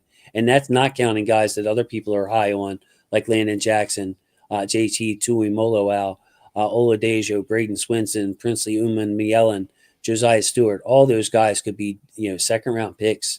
So if that's the way you want to go, if you miss out on Ezeraku, or maybe they want to, fill the cornerback position simply, something like that, there should be edge rushers available on day 2 as the Bears pick Colston Loveland out of Michigan. So the Bears get a tight end. Wow. Okay. I mean, I kind of see it. Got DJ and Loveland goes ahead of Warren. So I had him faded on my board. How did that happen? Sorry. I'm sure our buddy Ken is steaming mad right now. Sorry, Ken. He's probably celebrating. I'm gonna go comment on his thing real quick. I'm a petty bastard. I'm watching the network here. I said the Mark Andrews comparison up there. Yeah, I can see that. I mean, this guy's the real deal simply, and they ran their offense through him because their receiver play wasn't good. Their quarterback play was lower than not good. So it was basically, hey, the tight end's right there. Everybody knew he was getting the ball, and he delivered. So Colston Loveland, I thought he was an excellent prospect. I had him down at 30 whatever on the board because, again, 31 on the board because I just didn't see the Ravens taking the tight end in the first round. Maybe that changes if they trade Mark Andrews or someone else, but I just don't see it. I mean, Isaiah Likely to me is a foundational piece, a long-term piece. Running backs and tight ends were faded on the board early.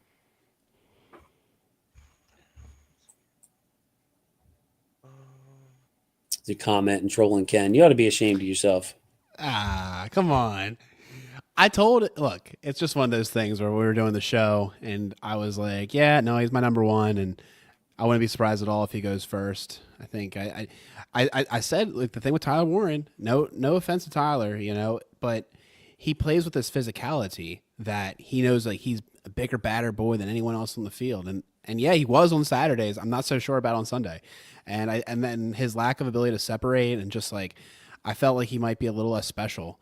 And I don't think he's going to be a bad player or a bad pick, but I think there's a reason we were all talking about Colson Loveland last year, and everyone's like, "Oh, that Loveland guy, he's going to be great next year," and we weren't talking about Tyler Warren. He couldn't beat out snaps from Theo Johnson and Brent Strange, but here we are acting like he's the prototypical. I mean, it's just one of those things where I just couldn't get fully behind it. So I think he's going to be a good player in the league. I think he'll be an above average tight end, but I think if you had to pick one with the higher upside, it would be Loveland for me.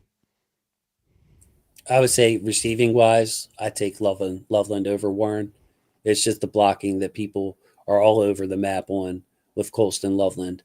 I thought he was a better blocker than what I saw in reports.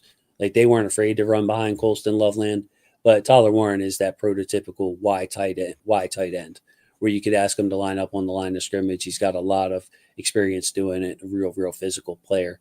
Hey guys, look who we got. It's the DON to the C. I won't do the whole rhyme tonight. The Don. Why not? Don. It's draft night. Why not? It's the DON to the C, bro. Call him Don C. Got more game than Kaliko. Okay. That's where I'm going to. Yeah, that's where I'm going to cut that off. I have some more lines that aren't so family friendly, and I wouldn't want to do that to Don because Don's a nice guy. Dealing with family illness. My YouTube is mostly on replay. You guys have a great live and draft. Man, just thanks for thinking of us, bro. You know what I mean, Don? Thank you, Don. Like, even when he's trucking or driving, doing his thing, I don't know if he does it. Like, he checks in on the stream, wishes us a good stream, says we'll catch you on replay. That's a solid dude right there, bro. Yeah, salute to Don, man. Salute to Don. Thank you, Don. Do the making it rain bit, bro. I can't get enough of that. I mean, well, yeah. Here's Don C. on another episode of the Purple Rain podcast, actually hosted by @HuddleItUpFilms, making it rain here with the 5-piece in the chat, man. Appreciate you for coming through, Don, as always. See, bro, we need to get Sutton. We need to get Sutton on the applications. We got to bring him applications, old school, bro. I'll mail it to you for doing voiceovers. Like Alec, get on this. You've been that for years, man. Alec, get on this man for me, bro. He's not listening to good old brother Jay over here. I mean, like, look, this man, he's got a beautiful voice. I could listen to you talk for a while, man. Whoa, I wouldn't get so free of pause, And I love the PRP in the background, like Purple Rain podcast. I mean, dude, he's got a good setup over there. You got Linderbaum moving to the second level on the calendar. I mean, I like the space. I like the space a lot. Over here, it's a mess. It's all this percussion equipment around me. I'm about to say, I see all the equipment, the instruments and whatnot. You play? You must play. No. I mean, okay, so it's not entirely true. I did play percussion in high school, but the drum kit's my brother-in-law's, and he needed a place to store it. And the electric kit back there is one of my best friends, and when he moved, he said I could have it. So my daughter loves playing on it. That's why the xylophone's on the ground. She loves the xylophone. She loves the drums. I play bass. If you see the bass over there. Oh yeah, that's what allegedly. Yeah, it's been a minute. He did start jamming on the Huddle It Up Films intro theme song. If you guys can remember how that goes. That's right. The one time when he was backstage, I saw him messing with the bass. That's true. Back when I had a 2-minute intro, which was too long. But yeah. Yeah, a lot of love for Slut's voice in the comments, which is just awesome. Yeah, bro, put in, like, you could be doing car commercials or something. New drive, the new Ford. Just like us. Where they have, like, the 80s song in the field. Feels so good. Come join us, blah, blah, blah. Yeah, dude, why not?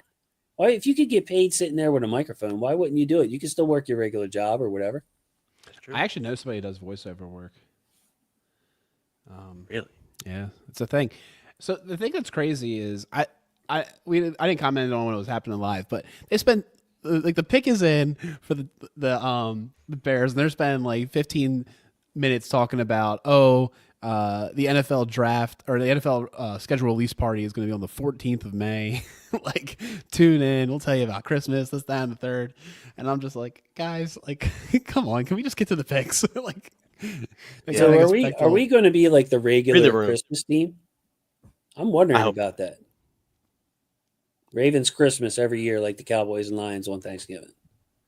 Is that at least give us one at the bank, man? Yeah, if that, you know what I mean?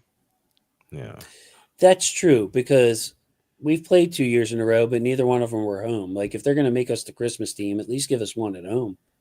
We stay home for the holidays. The bank for Christmas would be crazy. I'll tell you that right now. Insane. I might have my wife leave me. I can't have it, guys. Like, can we just not? I mean, it's been bad the last 2 years. Me wanting to watch football on Christmas, let alone having to go to a game. Come on, I might have to sell my ticket. Not gonna lie. Yeah, I saw that. I was at the Houston one this past Christmas. It was a time. It was a great time. Oh, that's awesome. Lots of Texans fans there. A lot of them didn't talk any trash because they already knew what was coming. Yeah. Good times though. Yeah, you love to see it. Yeah.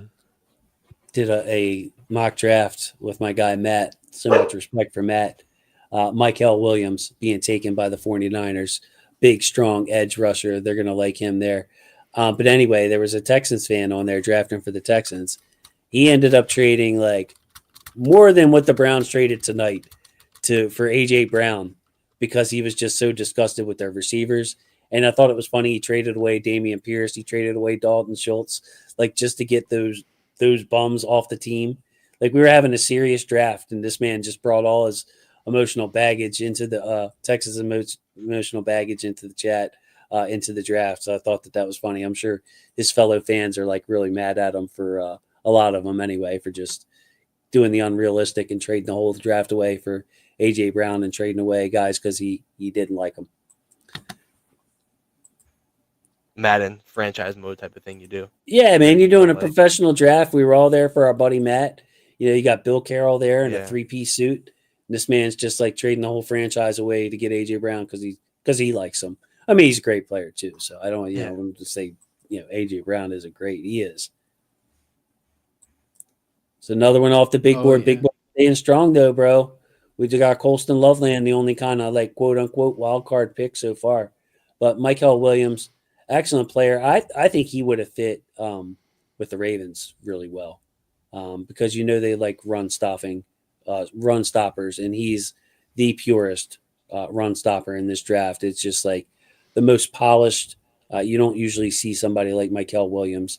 And I'm going to get to my slide here if I can find it. But they kind of like held Michael Williams back from rushing the passer, asked him to do a lot of bad or dirty work there.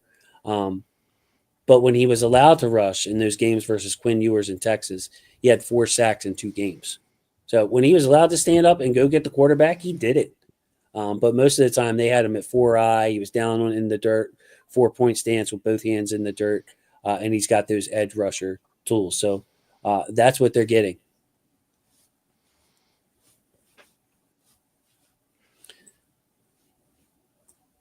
I'm looking here at the board. We got the Cowboys with the pick in, Dolphins, Colts, then Falcons, then Cardinals, Bengals, Seahawks, Bucks, Broncos. I'm just thinking about Shador. I don't really see where if he's going. Best in the North, checking in. Wanted to give you a shout out. Great pick for San Francisco, Michael Williams. I'm sure he has a lot of fans, and it's something to be said about bringing in a straight pro. Like somebody, he's got the NFL size and length. Look at the length, 34 3/8 inch arms, 6'5", 250. Big boy football that he plays, that brand. So, yeah, San Francisco gets himself a player. Just wanted to give a shout out to the best in the North in the chat. Could Dallas go with another weapon, though? I think that's really, really interesting. Give CD Lamb some help. If they do, they still have a route runner there available in Matthew Golden. And we'll bring him up since somebody mentioned him. Any thoughts on Golden? I'm just looking at the draft right now. I'm sorry. No thoughts right now. No thoughts. Cowboys pick is in. Okay, and there's a big old offensive lineman running on stage with no hesitation. A favorite of mine, Alec. Yep, I know. Dude, they're all going to be Tyler gone by the Booker. time we get to 27. They're going to have to draft a D lineman or a safety or a cornerback. I mean, hey, I would be mad at all if they drafted Barron. I could get behind that. So offensive players are going. There's a look at Tyler Booker. Alec, can you take us through his profile while I update my stuff, please? Well, you got it right there, man. One thing teams are going to love is that he's a first-team All-American, even All-American as in his freshman year. That's pretty legendary. That's how you know. Left guard through and through. Play straight from play to meter to finish is ideal. Combo of size, hands, and bend gives QB space to work. And he tested every event, tested poorly, may drop, did not drop. Teams looked at the tape, they know ball, and they said, this guy is going to be great. Look how happy he is. This guy's like, he's so thrilled. You love to see it. And, you know, I'll be honest with you guys. Look at the team that drafted him. Dallas Cowboys, you know, for all the crap they get about Jones and his craziness and the way he meddles, they're a good drafting team. They've drafted well for many years. I think they know ball, and Booker's off the board. Yeah, it's funny because they're like America's Team, Glitz, Glam, Jerry World, Jerry Dome, but they're not afraid to draft like offensive linemen. Yeah, they love meat and potatoes, man. Yeah. So yeah, where do you guys sit, Purple Rain Gang? I want to hear from Alex and Sutton on this. This guy has great tape, dominant tape. Freshman All-American, and he was an All-American this year. Big, powerful guy. He comes out. He has one of the lowest RAS scores out there. Like his 40-yard dash was terrible. His 10-yard split was terrible. He tested in every event, so he just kept. Like he should have just said, "I'm not testing. I'm standing on my tape." But he goes out there. His vertical jump is bad. Short shuttle, 3-cone, all those drills that not a lot of people care about were below par. How do you feel about like the athlete versus what you see on tape? Alex, you can go ahead and take this one. Okay, go. I feel like tape doesn't lie. I'll be honest with you. I can't sit here and say I study linemen because I don't. I listen to people who are a lot smarter than me, and it's right there. I tested poorly. I mean, may drop his stock, but if it's showing that on the tape, and if he can fit in this offense and what we run, I feel like you got to take him. And if he was there, so that's kind of where I'm at. I mean, I'm not going to sit here and critique a lineman because I've never scouted one in my life. I'll tell you that right now. I'm probably the worst one for it. Let me jump in for a second. You know, the thing that's crazy about the NFL draft process is they have this stupid combine and this underwear Olympics going on. Hey, watch your mouth, sir. I think there is some value to be had, but when you're training for those drills, it's not training for football, and some of it doesn't translate. So, like, I think it's one of those things where, you look at the 40 times, for instance. The people who have the best 40 times are like the people who are best at running 40s. Okay, it's not the people that are necessarily the fastest people in the football field. And I think that's something to pay attention to. They all have GPS data now on these guys. They know how fast they are. They know how they move in space. They know how their instincts and all that good stuff. That's so much more important to me than what they do in one random day in Indianapolis after they had, their arms measured for the third time. Like, I mean, it's just one of those things that I think I would take the body of work that is the film and really look at that strongly over any one day of testing. Yeah. And just kind of looking at Insane's comment here on the screen, isn't this a little high for a guard? I think, like you guys said, the Cowboys, they've been struggling for pretty much my entire life, to be honest with you. I've never seen the Cowboys win a Super Bowl in my lifetime, full disclosure.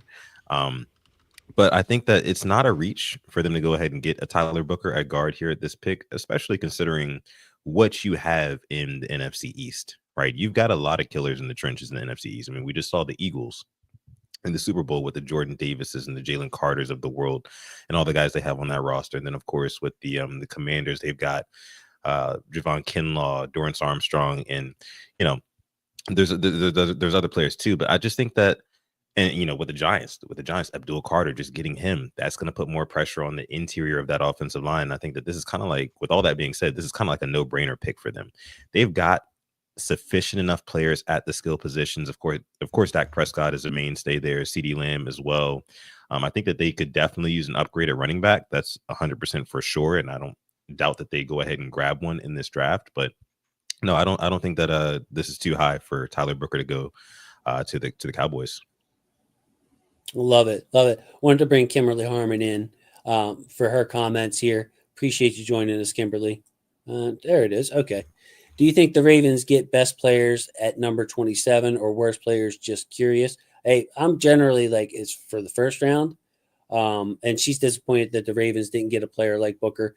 He would have fit really well. They like big guards next to Tyler Linderbaum, and I believed in him. Obviously, I had him 22 on my board. So, but yeah, with the first round, Kimberly, I'm going to weigh in quickly and just kick it down to Alex and go down the line. I don't have a problem with the Ravens' first round picks under Eric DeCosta. When you look at them in totality and the number of busts that we've had, which is pretty much zero, all those guys are still in the league. Compared to other teams who have players that didn't make it through their first contract, you can look down the line, look at almost every team. We draft pretty well in the first round overall. Yeah, and I'm going to go, think about from Hollywood being the first one to Wiggins' the last one. Everybody's been productive to an extent, even Owe, obviously. I mean, he hit his 10 sacks. I mean, you draft a guy late first round getting 10 sacks. I'm happy with that, but you got to have a little bit of context there. But when he's picking in the first round, it's more than likely going to be better than turn out as a bust. So us being there, excuse me, at 27, I think we'll get somebody good, who no matter what position it is. Will it be the position that we want it to be? That's up for debate, but I trust EDC enough for us to get a guy who can come in day one and produce. Not saying the coaches will let him produce, i.e. Nate Wiggins, which I would love to see him get more play time being a first round pick. But I think whoever we get in the first round will help us out come 2025. Yeah. So with the edge rushers, how would you feel about corner? Same principle, pass defense. If I'm looking at this guy right here, for example, he's like the consensus number 2 corner. Number 3, we were counting Travis Hunter. Sorry. So that's why he's got CB3 by his name. But Will Johnson, obviously, really good player. The speed did not hurt his stock. He's still on the board. We looked at him. But Jahdae Barron as well, another guy. Trent McDuffie comp to him, except he's got 4.39 speed. One of the better tackler in the draft. Just corner overall.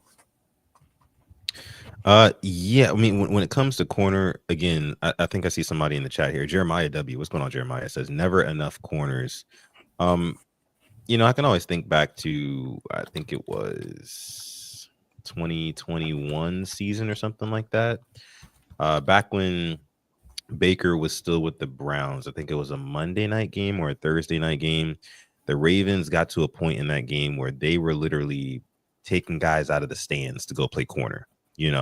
And so I totally agree. You can never have too many corners. Taking one this high, I would have a little bit of an issue with, only because my personal philosophy, and I think a lot of GMs will probably even agree with this, you got to build your roster from the inside out, and right now there are some holes on the defensive side or the defensive line and the offensive line, right, that need to be addressed. So again, I can't be too mad with them drafting best player available. If it was to be a cornerback, maybe it is Jahdae Brown, 5'11", 194. Those are good measurables for a corner.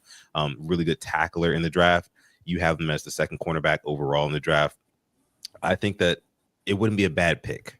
But at the same time, I harp on that edge rusher. Like, I hope that the Ravens are doing their due diligence as we speak right now here in this moment, to see who will be available at 27. Like, what is it stacking up to look like at 27? But again, can't be mad at that because, again, you can never have too many corners. But I do expect, like Alex said, Nate Wiggins to take a step up this year, especially with the departure of Brandon Stevens. And I think that, if you don't mind, Jason, could you bring up your big board really quick? And because I want to look at the corners that are available, or that will most likely be available, maybe in round 2, right? Maybe some of the guys you have in orange will be available in round 2 for the Ravens. Who do you think realistically is a good fit, maybe for round 2? Just to point out, can you guys see my cursor?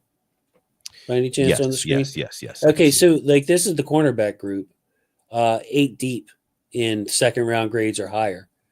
This is the edge group, 8 deep, second round grades or higher.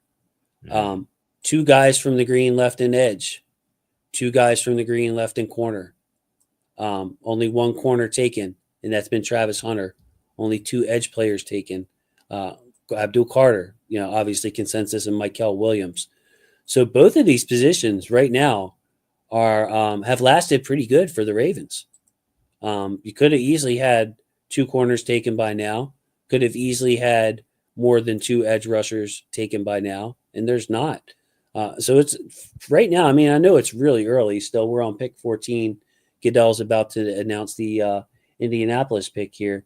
We'll see what direction they go. They were in the running for a tight end, and it is a tight end. Tyler Warren has been selected. So again, another pick that benefits the Ravens. I don't think the Ravens were going tight end in the first round. So far, I would have to say from a Ravens perspective, this board's looking pretty damn good, guys. Yeah, it is. It is. And, what I notice about it is that, I mean, what are we looking at?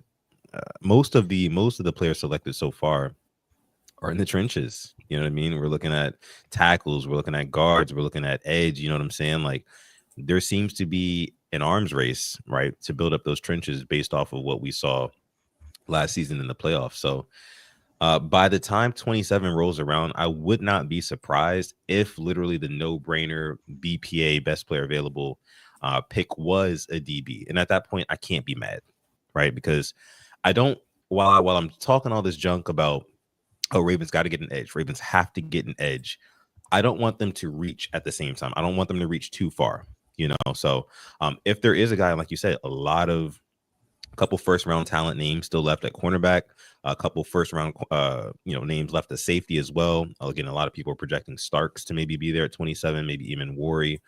So it's looking like the Ravens are going to have their pick of the litter when it comes to DB, right? And I think that being kind of like the second, behind offensive line, defensive line, edge, that would be the number one need, I would say.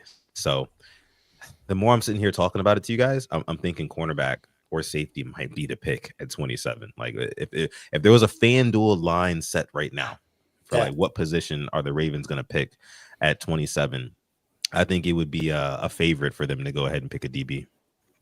So yeah, 1 running back taken, 1 wide receiver taken, 2 tight ends taken. That's pretty surprising. More tight ends than receivers at this point. 3 tackles taken, or is that 4? 4 tackles taken. The guard was taken, 2 edge rushers, 2 defensive linemen, no linebackers, 1 corner, no safeties. So pretty even spread out there. But yeah, I think the surprise so far, you go through 14 picks in the draft, and in an average draft, how many drafts are going to have 2 tight ends taken in 14 picks and only 1 wide receiver? So at this point, I don't know if you can still bet on the teams in particular, but at the pick 27, defensive line edge is plus 110, safety 250, offensive line 350, corner 650. But I think that's because it's not like team specific at that point. Be right back, guys. Hold it down for us. Let's do it. I have a DraftKings right now. Oh, I was just gonna say. Go ahead. The thing is, I know everyone was talking like, oh, they're gonna go tight end. They're gonna go tight end. They're gonna go tight end for the Colts. I still to this day I'm like a little surprised by that pick. Like, I get it. I mean, don't get me wrong, it's fine, but I just feel like there's so many things that team needs. I don't know why it was like tight ends. I agree. It's like so commonly mocked, like as if that was their only hole. It's like they were ready to win the Super Bowl, but they're like, ah, damn, our tight end kind of sucks. Like, you just need that tight end. Yeah, I agree. I'm like, that is not the state of your team, but yet that's how like the whole media talked about it. It's so funny. Yeah. Yeah, I don't see it. Well, here's the thing. You look at the tight ends who have gone off the board and where they've gone. I mean, one of them went to Chicago, where they have a young quarterback in Caleb Williams. The other one went to Indianapolis, where they have another young quarterback who probably needs a security blanket to take him to the next level in his career. So I think that's kind of like the philosophy with those teams who are taking a tight end early, but it is still kind of surprising, to be honest. I get the Bears. AR. Oh, sorry. Yeah, I get the Bears taking it. Like they have DJ Moore, they have Rome. Like they fixed the lineup on paper, in free agency and traded for Tooney. Getting the tight ends like the last piece I want to say for Caleb there compared to the Colts. I feel like they're like you said, there's I think bigger issues in tight end right now in Indianapolis. But at the same time, you look at the big board, and maybe it's not the worst pick, right? I mean, basically all teams could use edges. But you think about, I guess I'll put it also this way: the Colts love picking devalued positions because they think they're the best player available. You know what I mean? Like, that's what they're known for. They're not known for taking, high positional value, primo position guys. Don't the Ravens do the same thing though, Loki? Yeah. Oh yeah, for sure. Yeah. I mean, we drafted a center in the first round. Yeah, I mean, it was a hell of a pick too. Ended up being well. I think the only reason why I think that deserves a little bit of context because, that was the same draft we got Kyle Hamilton, no, right? Yeah. At 14, yeah. So we traded back in to get Linderbaum. We had already gotten our real star. We just happened to get two, which was great. I mean, look, Linderbaum. Don't get me wrong. I don't think it was a bad pick per se, but I just still remember at the time being stunned that they actually went that direction because. Yeah. For me, I forget who else was on the board at that time, but I just felt like he had to be a damn good center to be worth it. That was another thing. You think where the Ravens were at, the state of the Ravens at that time, center was a huge problem, right? Snaps are going all over Lamar's head, right? Yeah. He got knocked out of the Buffalo game because, that very same reason. It's just that was a big thing. So I understood why we went ahead and we got Tyler Linderbaum. And still to this day, I'm grateful that we made that pick because center is kind of set it and forget it. It's a set it and forget it position right now. And, that's what I love. I just remember thinking to myself, Jermaine Johnson was still there as the top guy, one of the top guys on I remember that. Jason's board. Karlaftis was still on the board. I will say, though, if you look at that draft, shortly after that pick is where it kind of got a little dry for a bit. You got a lot of swings and misses for a while. So, yeah, it's not too crazy. Yeah, I mean, the Ravens average 9 picks a draft ever since Lamar Jackson has been in the fold, and they hit on about 2 of those per year. So about 22% of their picks they hit. And now this year with 11, it's going to be very, very interesting to see what they do. Not even necessarily so much in the first half of this draft, but the second half, the back half of this draft, because, I think the best players we've got after the 3rd round since Lamar Jackson has been here, the most notable ones, Isaiah Likely, Justice Hill, so if we're not getting players of that caliber or of that potential, then this is going to be another one of those draft years where it's okay, we got a bunch of young talent. How many of them made the team, first and foremost? And how many are actually going to be able to get into play on Sundays, secondly? And then thirdly, how many are actually going to make a real impact and kind of swing the needle towards the Ravens' favor to actually get over that hump? So, man, EDC's got his work cut out for him. That's all I'll say. He does. I didn't miss anything, huh? It looks like the pick is in for the Falcons. See, looks like this is why day 2 is my favorite day. Yeah, goes a little quicker. You got quality starters on the board, but I agree with Sut. I think I've been unfairly accused of being an EDC complete homer defender. I think he's done a really good job in the first round, but when day 3, extra critical. I mean, we've thrown away picks. I don't know if he's deferring those picks to Harbaugh or scouts or whatever. Didn't like the Caillou Blue Kelly pick. Couldn't stand the Saleh pick. Didn't like the Devin Leary pick. Yeah. That was T. Martin's guy that he wanted. It's at some point, the GM, I know you build consensus and it's a great relationship. And I'm glad EDC, listens to people around them. But at some point you put your foot down and you make some picks. The Ben Mason pick is JP Bugs. Up. You bring Harbaugh's mom. And he said, "Oh, that was my mom's favorite player." This is a professional organization. I know he was just joking, quote unquote, but let's not even say something like that at the podium. And Parsons, edge rusher, popular pick to the Falcons. Let's see what they do here. Yeah, and going back to the Ben Mason, like if we didn't have Pat Ricard, like okay, I get it. Or if we had a fullback that wasn't making the Pro Bowl every year, wasn't as good as Ricard is, I get it. But the Ben Mason just made no sense from jump. Like it was an uphill battle from there. Great. So you guys with the betting talk, Jalen Walker was a popular pick to go in the top 8. It was like, well, somebody up there is taking him. A lot of people's top edge rusher on the board, aside from Abdul Carter, who was going to go very early. And he ends up sliding all the way to 15. So Falcons fans, I know they wanted Mike Green, or they were looking at Michael Williams and other edge rushers. They end up getting who many considered the second best edge in the group next to Abdul Carter.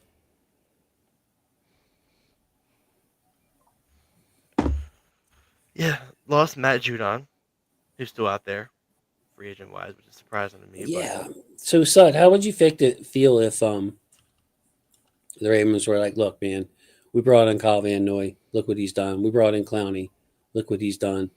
We're going to grab other positions here. And we're just going to sign a guy like Judon off the street, bring him back. That's how we're going to address edge. I mean, yeah, and apologize if you hear my dog in the background, but I would say to that, you better already have the contract situation, the extension for Lamar figured out, right? Because Lamar Jackson's cap number is getting ready to balloon here after this season. So I know they're already in contract extension talks with him to kind of kick that can down the road and keep some of that money freed up in the meantime. But if your plan is to just keep going out and buying mercenary edge rushers, then, I mean, somebody's got to be able to make a play when it actually counts. You know what I mean? Like, that's where I'm at with it. Just high quality guy. Get yourself what you thought Oweh could turn into. And I mean, Oweh has produced, Alec. I think my big problem with Oweh is, if it's not the Steelers where he's racking up 2-3 sacks, he goes up against Deion Dawkins and just doesn't make much noise in either Bills game, that kind of thing. Like challenging, even if you can't get home, challenging the top tackles in the league is something I think Oweh's kind of fallen short on. Yeah, he can definitely be streaky at times, and like you said, finishing against those top guys has been a bit of a challenge at times. I think, when we first got him, and he had that strip sack against the Chiefs in the first game home after COVID, I was like, oh man, that's what we're talking about, that turnover. And I think that's the thing that the team's missing so much, is the ability to generate turnovers and get the ball back in the offensive stand, particularly in the playoffs. You look at all the loss, the turnover differential has been bad. So I hope that we're able to start finding that, maybe even start coaching it more to try to generate, be a little bit riskier to try to generate turnovers. But yeah, Oweh, he's a tough eval. I understand why people get on his case, but I do think at the same time he's like a quality starter, and people forget what they have. They forget what all the NFL teams are dealing with. So context is everything. Yeah, and Jeremiah pointing out that Deion Dawkins is an all-pro, but that's my point too. Like you can't just expect to get paid $20-some million a year and rack up sacks against Broderick Jones or whoever the Steelers' backup is. Like when you're facing an all-pro, you got to at least give them problems. You can't disappear. Like some pressures would be nice. Win once cleanly would be nice. Even against the top competition, and not just, hey, we get 2 sacks this game, 4 sacks against the Steelers this year, this sack against this guy who's not very good, and then disappear in the bigger games. And our guy Jim, 20 eyes, with an arm in the sling after rotator cuff surgery. I believe it was rotator cuff. Oweh's he's still typing. This is great. Thank you, Jim. Oweh's never become the player the offensive coordinator needs to account for. Still has never reached the level of his physical tools. And I guess, Jim, if you can type in a yes or a no, or how long, will Oweh, continue to grow? Because he was a project type player. Like his growth here from 3 sacks to 5 sacks to 10 sacks is kind of like the trajectory. He's the opposite of Donovan Ezeraku, who's going to come in ready to rush the passer. Like he was more of the Shamar Stewart trajectory of, this guy's going to take a while to learn, but if he hits his ceiling, he's going to be really high. So, curious to see what you think about, like, does Oweh still have room to grow? Hey, we got our guy Chike in here too. Good evening, gents. Where does Chip Kelly rank in the all-time worst coaches of the NFL? Yeah, he was up there. What anybody got an opinion on that? A lot of talent, on that team. And Jim checking in. Oweh's not a rook any longer. So Jim's coming strong, bro, with the rotator cuff. Not sure if you're on any medication, but let it fly, Jim. Let it fly. Let the opinions fly.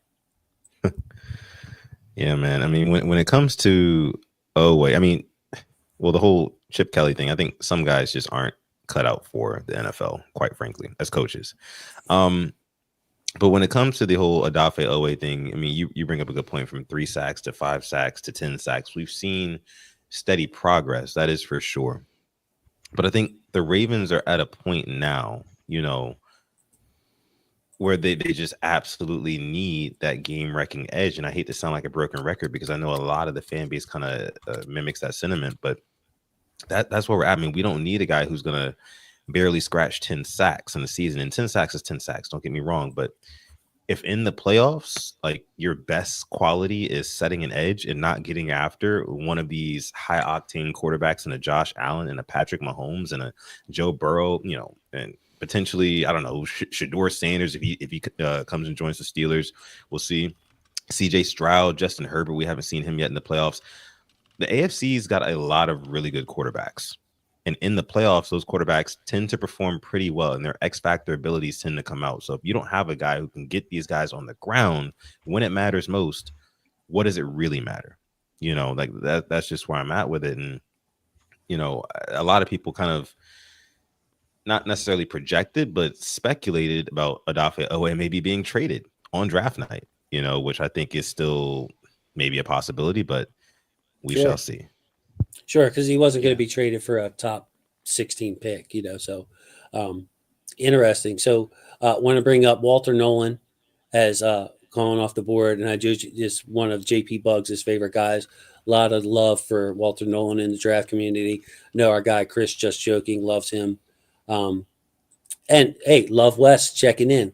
Let's read what he has to say. I don't know who will be there, but the Ravens have to draft an edge. Who was that guy in college we can afford trying to build up a raw guy? We have a proven time and time again we can build them the right way. So you're talking about Shamar Stewart, one of the more polarizing players in the draft. He's got 1.5 sacks in each of the last 3 seasons. Mel Kiper brought something up that I thought was interesting. He went sackless, no sacks in the last 7 games of all 3 seasons either. So you're talking about somebody who got his sack and a half early. But Shamar Stewart has the body composition that teams covet.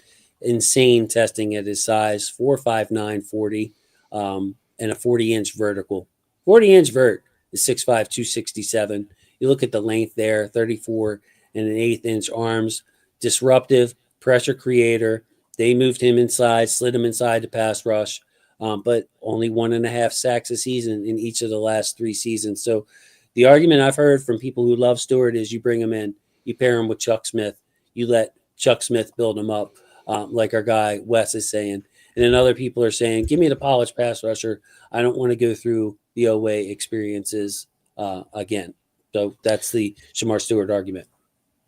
Yeah, and that's what makes it so interesting. Like I was saying earlier, like, who do you really prefer at that edge rusher position? Like somebody who has the traits, right? Somebody who has the measurables, or somebody who has the production coming right out of college, I think that if you are one of these sort of rebuilding teams, I think you can more so afford to get a guy who maybe just has the traits or the measurables, but not necessarily the college production. If you're a Ravens team, and I'm not Eric DeCosta, I'm not in his mind, I'm not in that war room right now, obviously. I'm here with you guys. I would want the guy who has the production coming out of college. I want the guy who knows how to get to the quarterback, not knows how to get close, not knows how to do everything else but get to the quarterback. But like that is the most valuable skill that you can have, is getting a guy, getting your hands on a guy and getting him down on the ground, getting that loss of down, that loss of yardage. That's huge. That's huge. Keeping other teams behind the sticks. is something that I feel like we need to do a lot more. And we hadn't really done it in the playoffs, especially against the Bills. Like it's crucial, man. It's crucial. Sacks are crucial. I think how many and the sacks J-Dubs, did the Eagles notch in the Super Bowl? To J-Dub's point, the 10. the Ravens have led the league in sacks over the last 2 years. I think they finished second last year, first this year. So I mean, maybe we're being harsh on them. It's a combination of coverage. Our defensive linemen get a good pocket push. It's a contained rush. So maybe it's just, I know the opinions on our edge play are kind of all over the place. I don't think it would hurt to go either direction. Like if you have a difference maker there, Kyle Van Noy's older, away in the last year of his deal. You bring in a third pass rusher. Seen Tavius Robinson mentioned. He's not a sack artist. He just doesn't have the body type to bend to be able to do that. He's a cleanup sack guy. Look at the sacks that he's gotten. They've come on twists and stunts in games. Very hard for Tavius Robinson to get home on his own. Ojabo, question mark. Don't know what you have in Adisa Isaac. So adding a stud edge would be great. But at the same time, I don't think the Ravens are hurting for pass rush if everyone stays healthy for 2025 and 2025 only.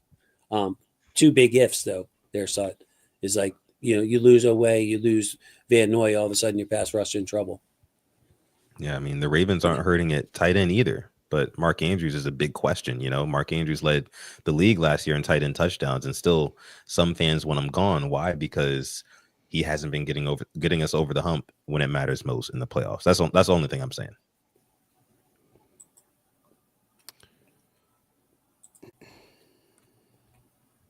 Up Cincinnati.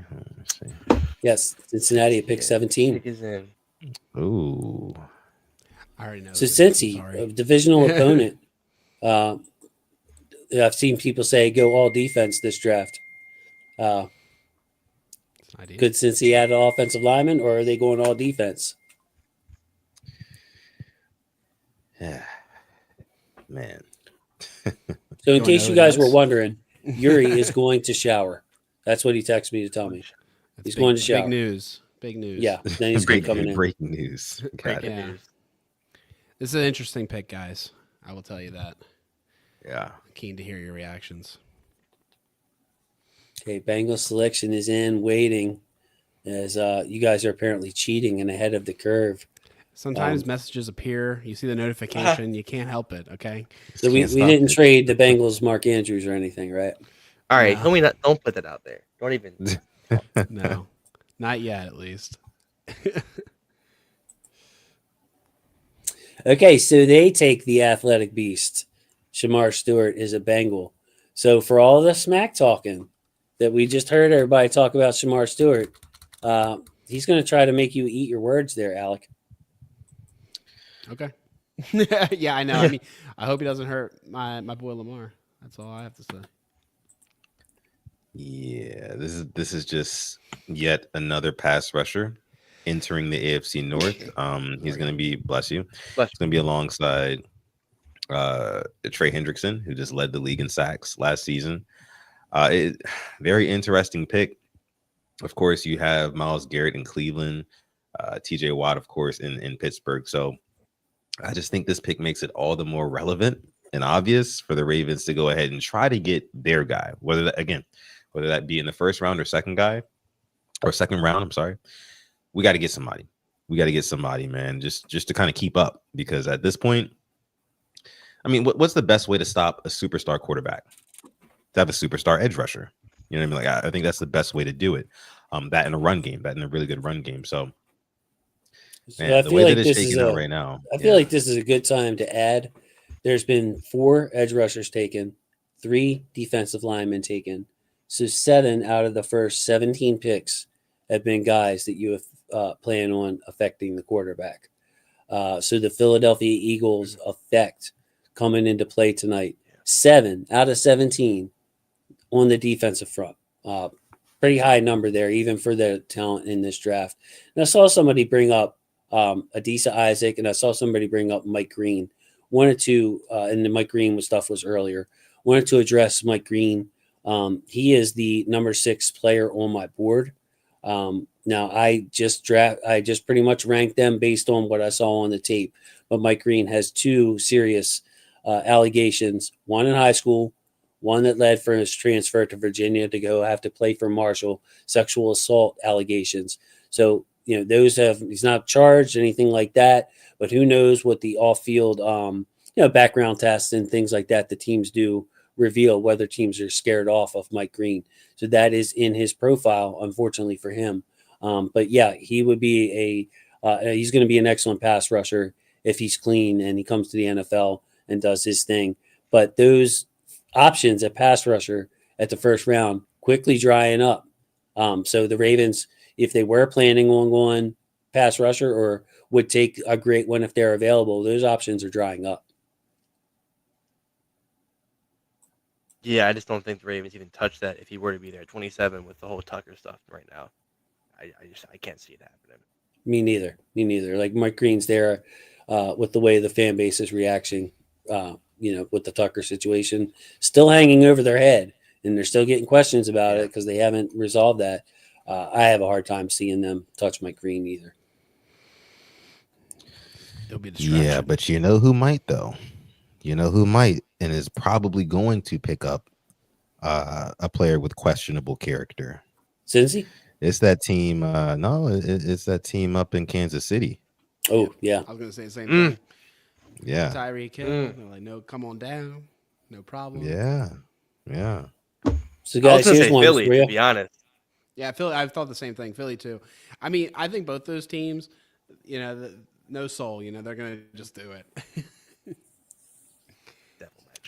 That's how you win the Super Bowl in today's NFL. You gotta have no soul. So, what do we expect from Isaac? My quick answer, Jim, is I don't know.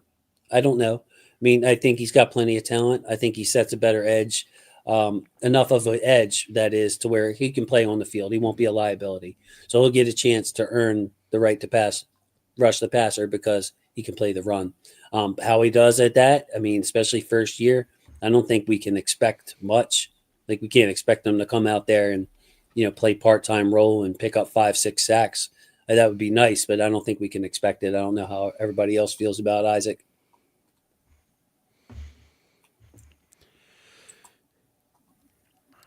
I don't know. I mean, I didn't see enough. I'm going to say, Alex, weren't he you wasn't high giving on any Isaac stats. when we drafted him or no? No, not Isaac. No? Okay. I was Gotcha. Was it last? I had no thoughts on Adisa Isaac when it happened. I was high on Tampa. Right, yeah, that's what it was. TJ Tampa, that's right. Who's another guy who should get some opportunities this upcoming season? Being honest. Yeah. So Gray's Able off the board, offensive lineman number 2 to the Seattle Seahawks as they try to rebuild their offensive line. Excellent player, man. I think I'm going to bring up his slide if I have it because he was just really, really impressive. The tape is awesome. And then he went to the Pro Bowl and had guys calling out his name. He was so, as far as they wanted reps against him, he was so good. The guys were calling him out, trying to get reps against him at the Senior Bowl. Best competition, in the off season. So that really says something. Seattle gets this guy. Do you dabble in some FCS ball watching, Jason?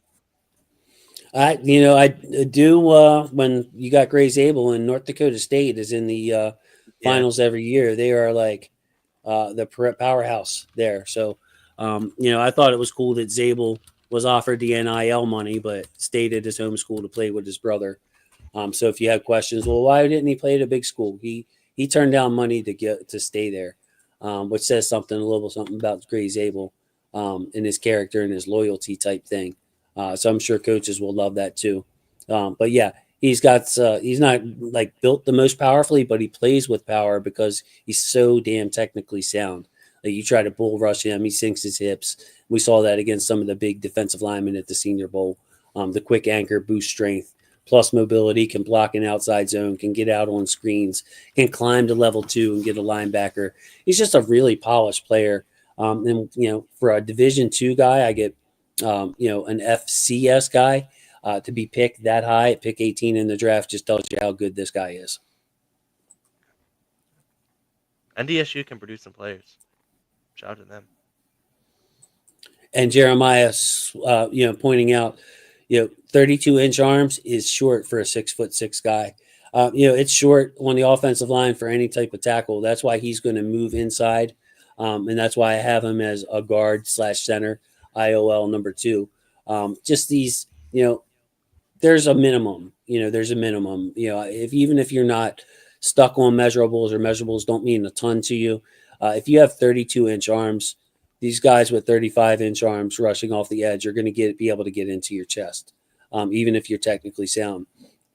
So he's going to have to move inside where there's less space, more help.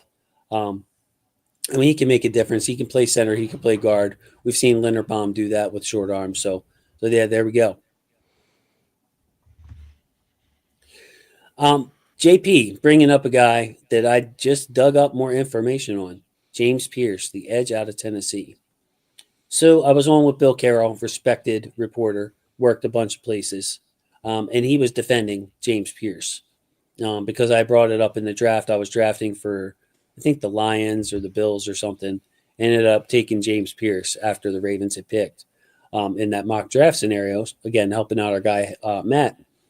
And I said, well, I'm reading all this stuff in his reports.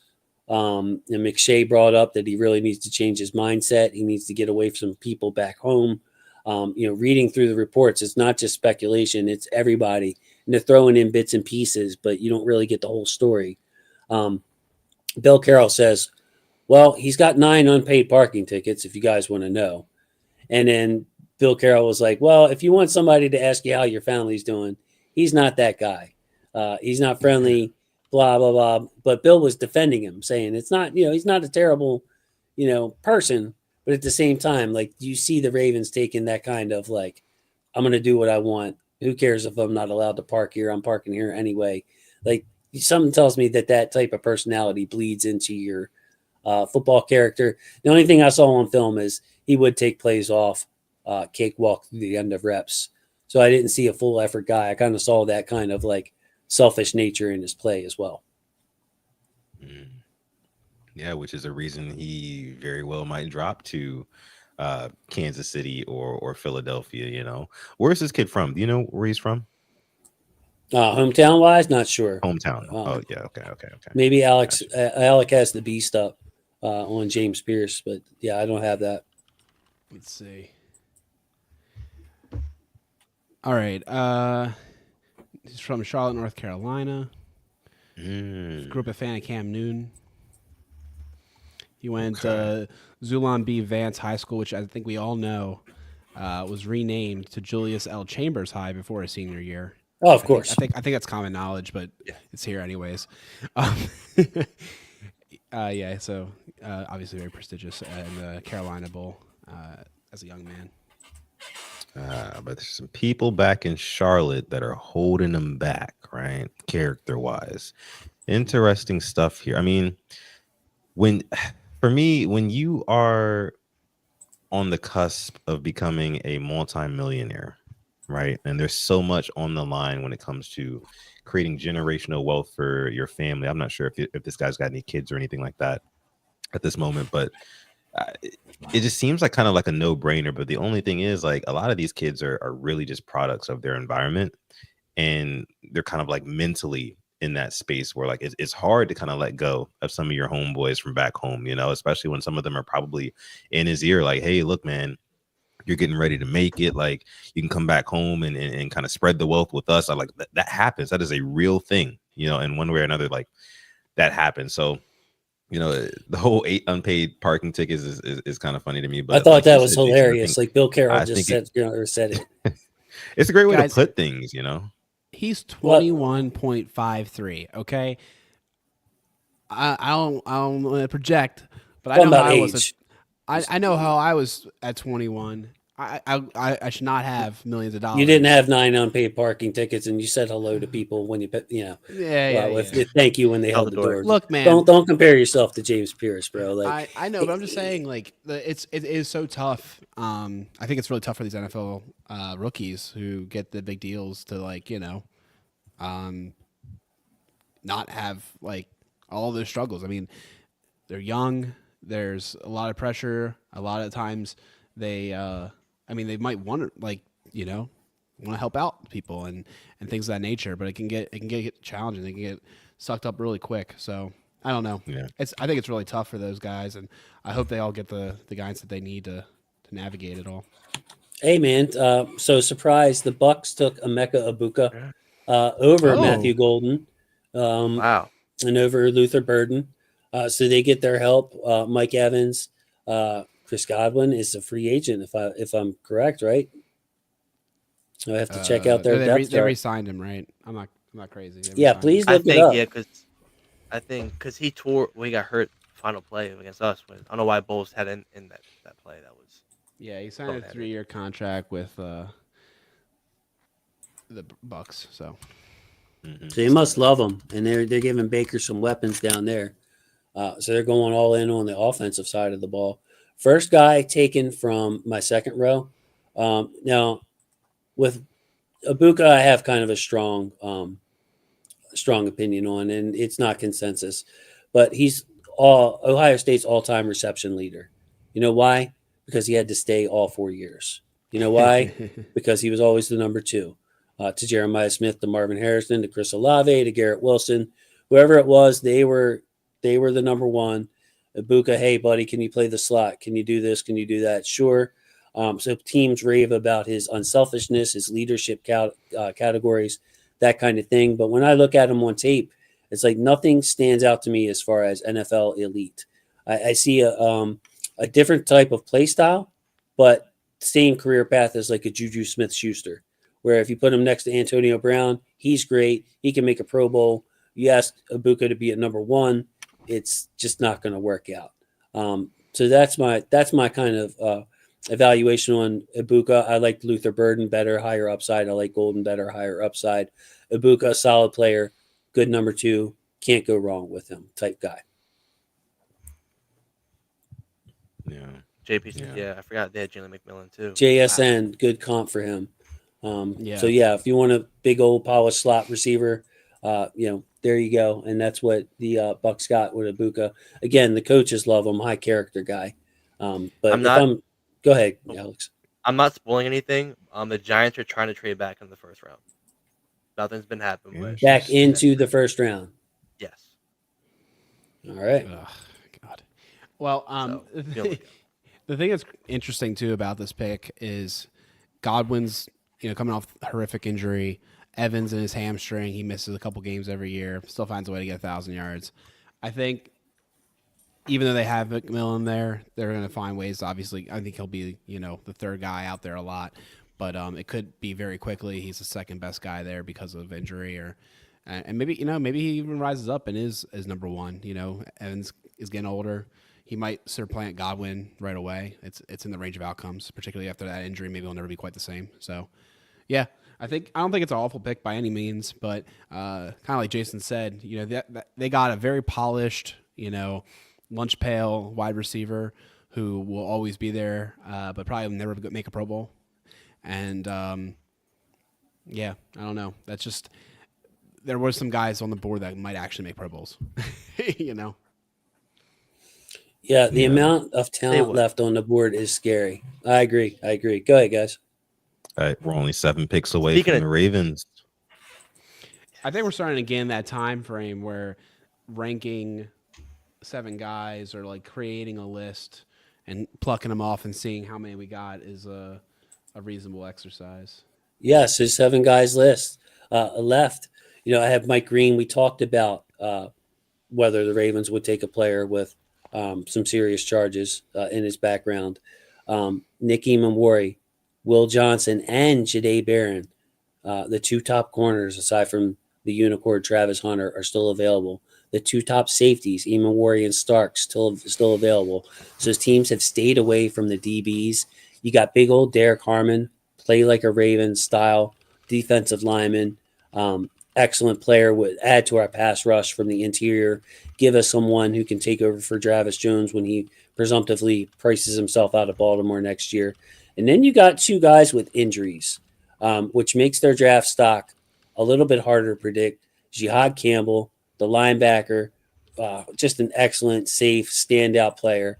And then you also have Josh Simmons, the tackle, who I know a lot of Ravens fans would love, could slide into guard. He probably would have been offensive lineman number 1 had he not had the injury that he suffered during the season.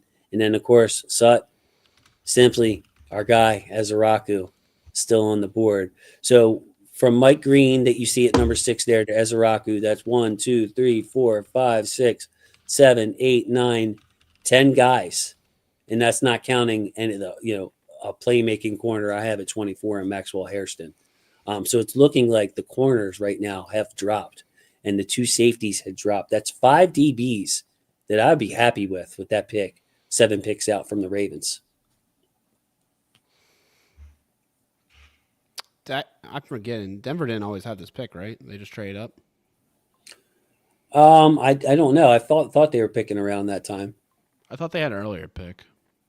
Oh, maybe I'm not. I might be tripping. So J-Dub, I don't like the phrase "price himself out of Baltimore." Yeah, me neither. But you know what, J-Dub? Just like Patrick Queen, your guy last year, we got Kyle Hamilton, we got Tyler Linderbaum, we got Isaiah Likely. Do you really think we're going to pay Travis Jones and all 3 of those guys? Like, it's just probably just not feasible to come up. So yeah, I think this is a great draft with the depth and the defensive linemen to grab you Travis Jones replacement, which Derek Harmon, better pass rusher, better prospect than Travis Jones with that size.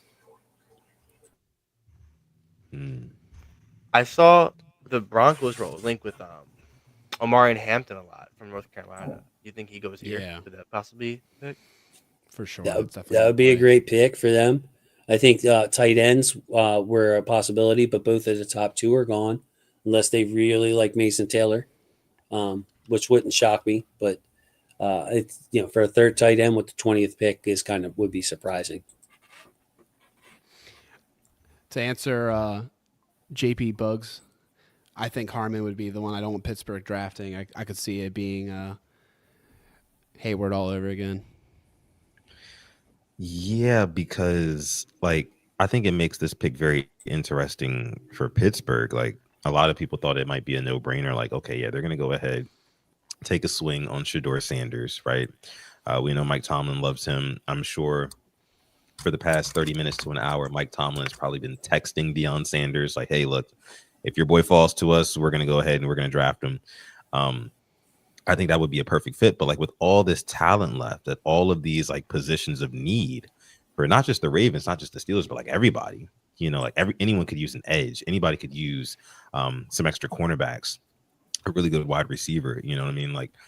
Defensive lineman. It's going to make the decision a lot tougher for the Steelers here at 21. I know we're still waiting for the Broncos to pick number 20, but this Steelers pick is going to be absolutely fascinating. Cannot wait. I think they go with Shedeur. That's Judd A. Barron, our guy. Sorry to all the Barron fans, including me. Goes off the board, inside, outside. Oh, no. Not the comp guy, but Trent McDuffie was a darn good one for him. Goes off the board. So, yeah, get the cornerback. But if I had to bet my money, this is Shedeur Sanders' spot.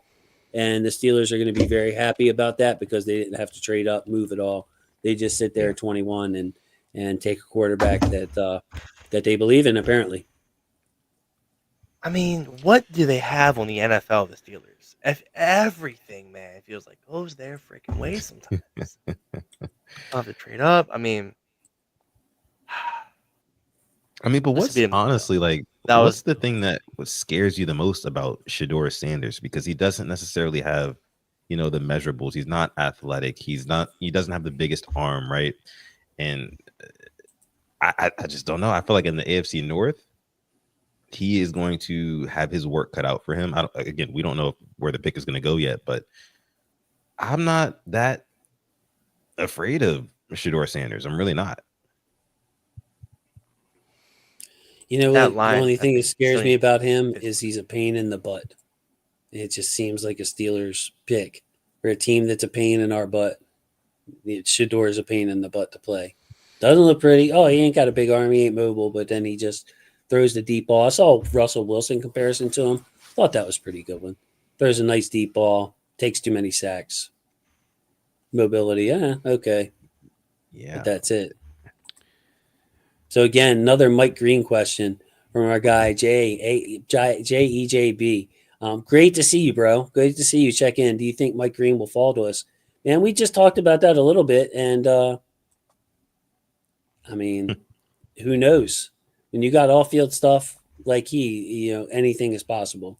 Anything is possible. So I just went off the tape. He was my 6th best player, non-quarterback on the board. So yeah, well, who knows? But I knew somebody else said if Mike Green gets picked, he's going to be so happy. There it is. It's Josiah. He's throwing something on the grill if we get him. I'm gonna say this. You're looking at the guys that are coming up. Chargers probably won't draft him. Green Bay probably won't draft him. Minnesota, I could see doing it. Houston, I could see doing it. Rams, I definitely could see doing it. So I think there's a decent chance that he goes. But if he gets passed, I mean, that's when you got. Look, man. Everybody after that has Super Bowl aspirations, which I know this is a major callback, Sutton, but I would say the reason he's not QB 5, maybe 6, is because of Daniels. I think that guy's the real deal. So going back to the Hurts discussion, but yeah, I think these teams are all really desperate to try to win a Super Bowl, and they might just want to overlook it. But dude, I just don't see it, man. I just don't see it for Shedeur. I think he's not going to get drafted today. I think he's going to get embarrassed, and we'll see about tomorrow. All right, I think he gets drafted right here. Well, the pick is in, so I could be a fool. I could have egg in my face. One of the things that I think Shedeur fits with the Steelers is the organizational stability. And yeah, you go to a head coach like Mike Tomlin, and it's an organization like that. They got credibility. So if they end up having to bench Shedeur Sanders and Dion goes off, they're the Pittsburgh Steelers. It's okay. Like or if Dion starts blaming the receivers for Shedeur's bad play, it's okay. They're the Steelers. They can handle it. Whereas a team like the Browns, that could really crumble them and their organization. Yeah. I definitely think that Shedeur should go to the Steelers here. Uh-oh. Yep. What's happening? He did not. So, Alec, looking right, I was wrong. I know, and it's who I said. It's Harmon. Yeah, and Harmon looks like a Raven, looks like a Steeler. Not going to be fun blocking that guy. No. Ravens really could use a guard. Yeah, that's what that makes me think of, because Harmon is a beast. Let me bring up Harmon's slide. I'll take off the big board here. I'll ask you guys to go through it for me here. Guy I would have been really happy with in a Ravens uniform. All right, guys. So this is my pick in the perfect draft of going into Ravens uniform, and now that he's a Steeler, I think it's really quite interesting looking at how the board is playing out. I think we're not going D-line. This pick could still be edge, obviously, but D-line. Yeah, 4 D linemen wiped out. Yeah, D-line's been relegated to second or later. So I think you're looking at the corner safety edge situation, and it wouldn't blow my mind for what it's worth. Like maybe they covet Golden and they say, "Come on down." It wouldn't shock me at all because that's such a high value position. Even though this year it's a crowded room with Hopkins there, if you're looking long term, it's not a bad pick. And you get one injury and boom, he's in the lineup all the time. So I think wide receiver could be a sneaky pick just based on how the board's fallen so far. Yeah, this is one eye where you got Anthony Miller. One eye where you got Anthony Miller on a game-winning drive in Buffalo. That's the point. It's true. I love it. Alec, go ahead, Sutton. Alec just got done talking about how Shedeur Sanders might get embarrassed tonight. And like the odds on that, I think, have skyrocketed now. Now that the Steelers have not taken him at 21, I know a lot of people were expecting that to happen.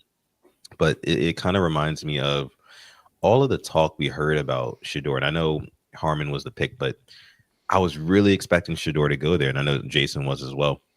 I think that all the talk around him, having bad interviews and things like that, maybe he's too cocky, he's too entitled.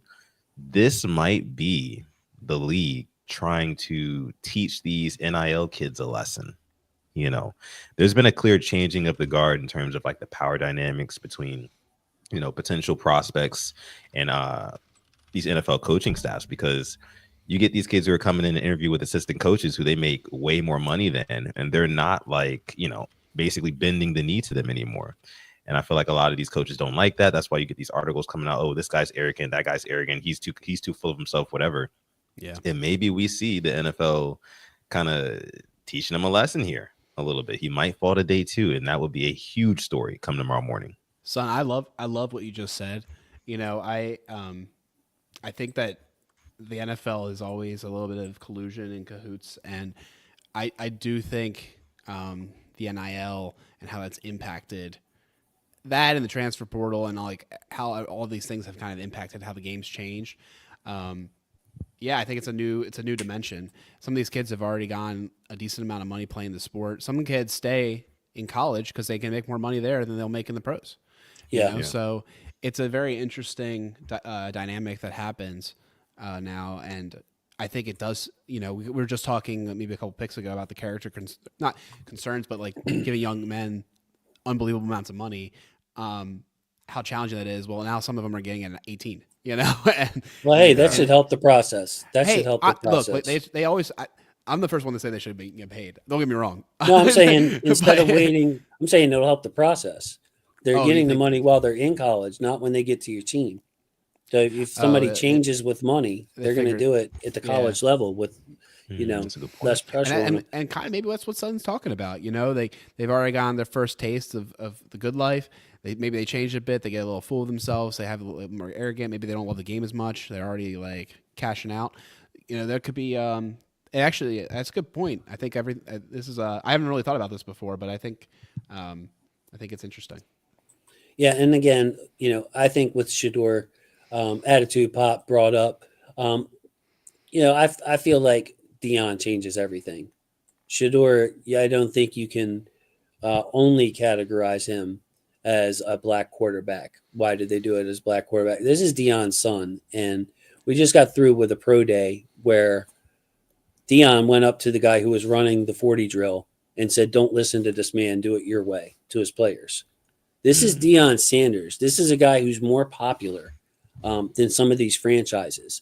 So if you're going to draft his son, who he has coached his entire life, you're going to have to deal with somebody potentially criticizing you, meddling, being involved, who has a ton of power and influence. So that's why I liked Shedeur going to the Steelers. Thought that would be a possibility for him because the Steelers were such a stable franchise. The Rams would be another spot, I think, if Shedeur could sit and learn from Matthew Stafford and play under Sean McVay, who will get production out of Shedeur. I mean, you saw him do it with Jared Goff. Shedeur is a better, as good at tools as Jared Goff does. That's for sure. So, you know, but this throw Shedeur into like the Browns or the Panthers, not that they need a quarterback or some kind of like long time downtrodden organization. You're just asking for trouble, bro, because Deion Sanders is going to be a presence. That Jared Goff stray hit me right in the heart, by the way. Sorry. Let you know. He did make the Super Bowl. Yeah. I'm a Goff. Hey, what's going on? My fault. Hey, there I was he checking is. the backstage thing. Ooh, What's going some on? finger action. Wow. Sorry. Hey, I got so many slides up here that I actually have to scroll. So yeah, we're doing it. We're doing the thing here. Yeah, Yuri, have you been able to keep up with the draft? I have. I was watching it at work. I was watching on the way home. No surprising pick so far. I think Loveland went a little bit higher than I thought. Booker to Dallas makes a lot of sense. Did one of those competitive mock drafts and picked Booker to Dallas a couple of days ago. Other than that, a pretty chalk draft. Was hoping a couple more quarterbacks may have went, but other than that, it's going good. Awesome, man. Well, I'm happy to see you. Very happy to see you, Yuri. Yeah, 2 tight ends went before 2 wide receivers did.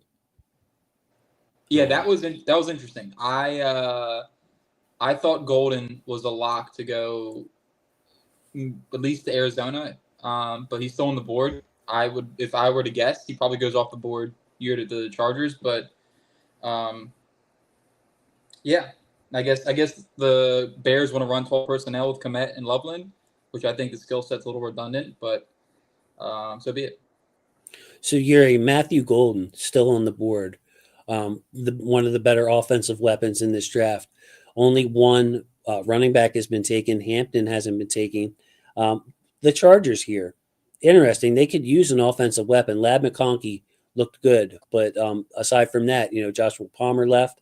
They sign Najee Harris?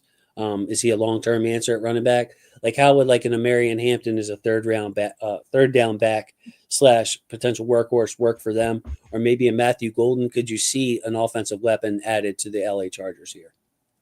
Definitely. I would definitely prefer Golden for them just because they spent, I think, $10 million on Harris, and then you add in the depth of the running back class. The opportunity cost, in a sense, is not there for them to spend a first-round pick on the running back on top of it. But the wide receiver room, they brought back Mike Williams, and it's just not doing a lot for me. So Golden would be a nice piece for them here. And you talk about the outside skill set that they were looking for in Quentin Johnson, and that really wasn't his calling card. He's more of a Z, and you kind of get him involved in the underneath screen game. But you have a downfield threat like Golden. It can complement Ladd as well, because we know Ladd is a great receiver over the middle. And then you have someone like Golden who can play a little more outside of a role. It'll help their offense. Yeah, I mean they're trying to chase down the beast in Kansas City, and quite frankly, I would like to see that division become a little more competitive, guys. Can we get Kansas City to drop back and the Chargers and them fighting for it? Denver's a sneaky team. I would like to see it. Yeah, that would be interesting. I'm still just kind of baffled by the Steelers pick, to be honest with you. I see Steelers fans that I'm friends with on my Twitter right now, and I'm trying to stay off Twitter, but Steelers fans are very upset at this pick. Derek Harmon, yes. Yeah. I just, man. I mean, I get it, defensive tackle. I mean, I think I saw somebody in the chat say they had to watch Derrick Henry run all over them. They want to shore up their trenches a little bit more. Of course, we saw what happened in the Super Bowl with the Eagles and the Chiefs. Yeah, and Cam is 50. I get that. Yeah. So that it makes sense on that front. It's just who is going to make the plays when the plays need to be made. A lot of speculation about Aaron Rodgers still going to Pittsburgh. I don't know what their plan is to kind of get over the hump in the AFC North. So Yuri, did you see the pick, Yuri? For the Steelers? For the Chargers. Just went off the board. He's still walking up. Okay, you're behind. Your TV is behind. Yeah, you can announce it. It won't bother me. Okay, well, hey, man, your guy, Omarion Hampton. So they do double up.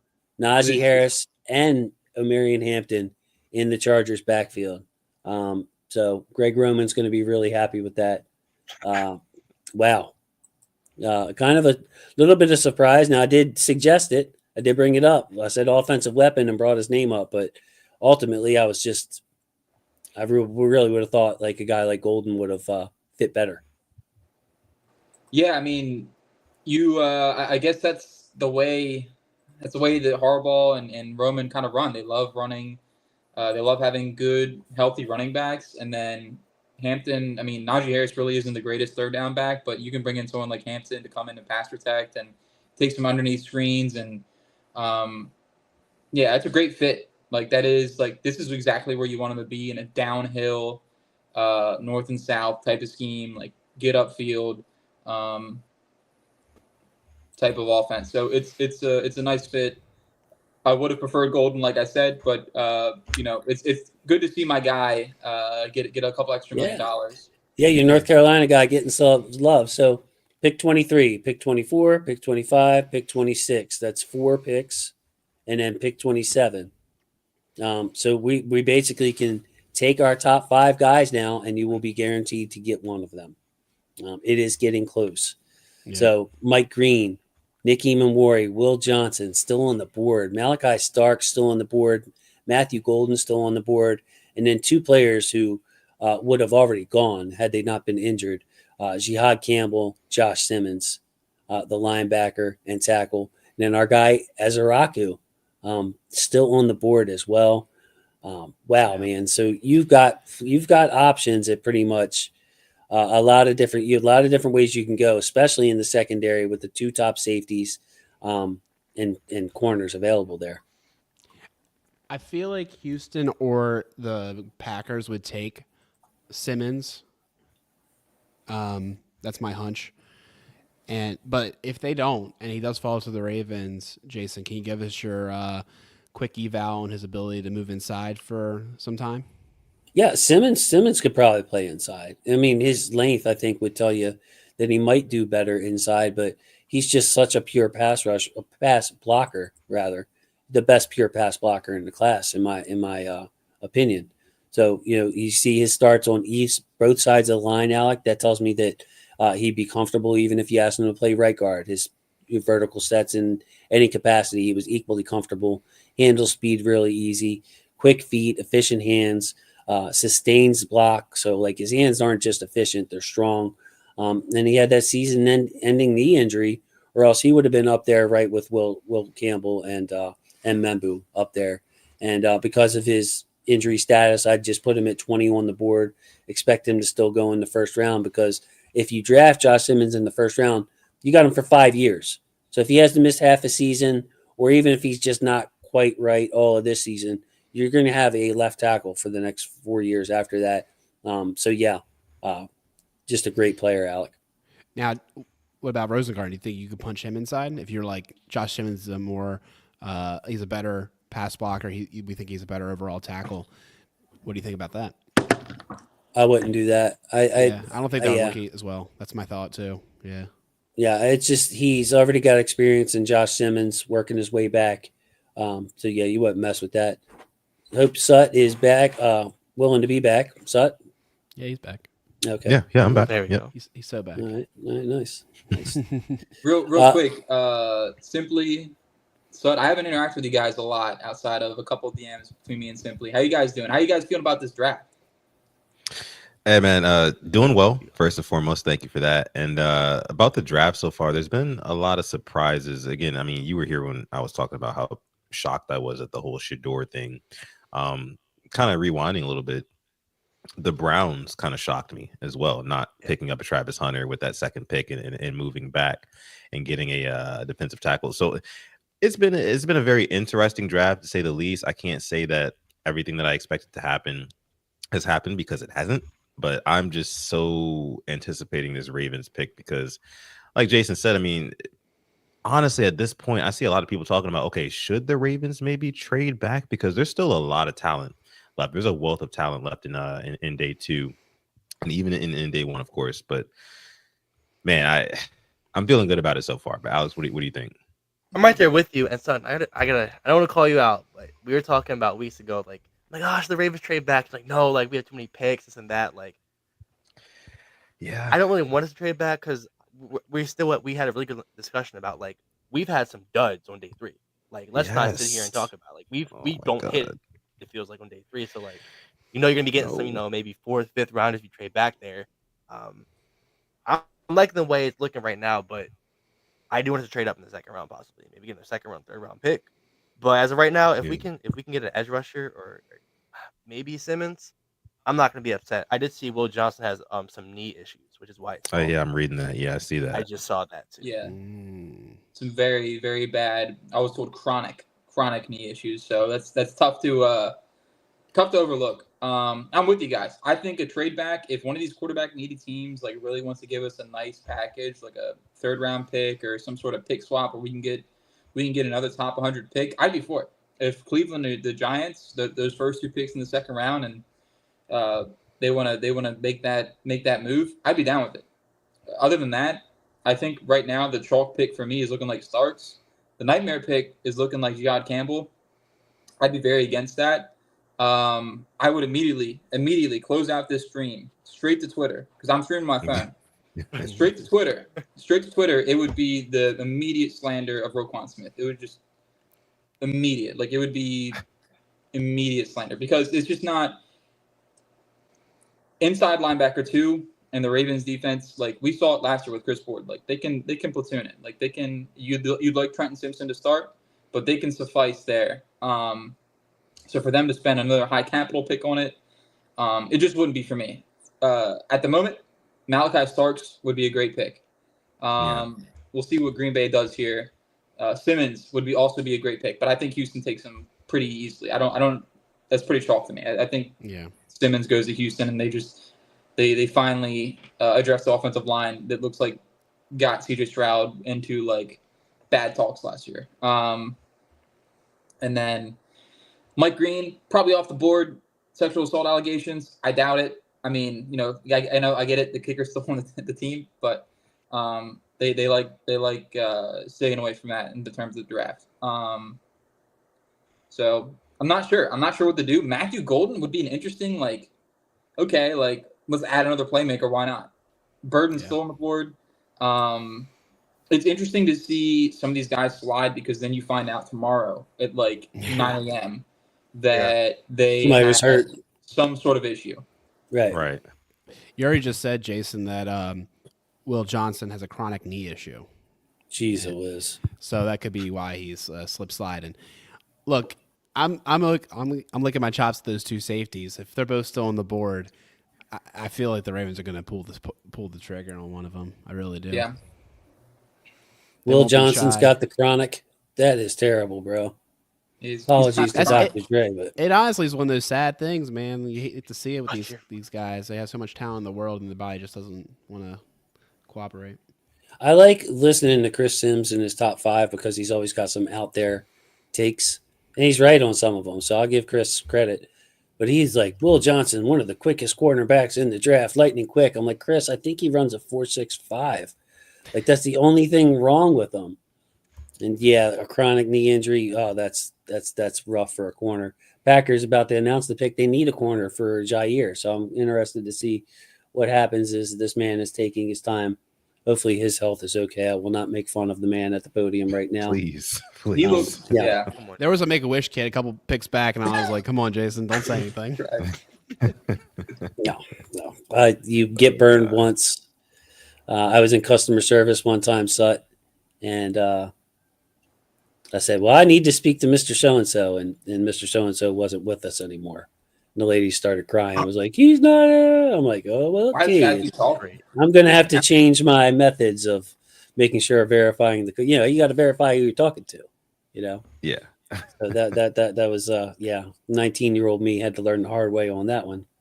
So, I'm a TMI guy. I have a habit of putting my foot in my mouth sometimes. All right, gentlemen. Off to try read his lips. He's telling some story of the. Is the draft in Green Bay? Okay. Yeah. So this, Come on, Jason. You're over here. You study 300 prospects. You don't even know where the draft is. Come on, man. Yeah, come on. That's right, Alex. Okay. And they do. They take Matthew Golden. Just too much value there, bro. Yeah, just too much value. Yeah. Packers first-round receiver, really? And you know what? They were saying that they need an outside receiver, and it's a good fit because to me, and Yuri, you can speak to this when you're studying him. Matthew Golden is like he's not a big guy, but he's an outside receiver. He runs the entire route tree, got the 4.29 speed. So think about like your Zay Flowers as an outside receiver.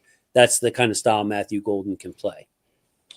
Yeah, I saw the Calvin Ridley comp, and I thought that was pretty good. I think Calvin Ridley and him have similarities, maybe not as much of the above the rim, but the ability to change route pacing, the ability to come in and out of sinks, really the comebacks, the to your point, the whole route tree, especially you think ins, outs, comebacks, posts, like he's really good at running all those and being able to sell it. And that's a valuable skill set to have. And this is a good fit. Z receiver. Right, Z receiver, so they can move some of their bigger guys if they still have anything like the Romeo Dobbs and the Christian Watkins if he's still around, to your X receiver, your speed receiver. But this is another good pick guys for the Ravens because, I don't think they were looking necessarily to draft a wide receiver in the first round. Now, if Golden was there, maybe he's the best player. But again, the safeties are still on the board. The corners are still on the board. And there's a couple of good pass rushers still on the board. So that was a nice pick. 5 picks out for the Ravens. Now 4 picks out that Matthew Golden is off the board. Yeah, and I mean I like it from the Packers, like you mentioned, adding on to a Christian Watson, Romeo Dubs.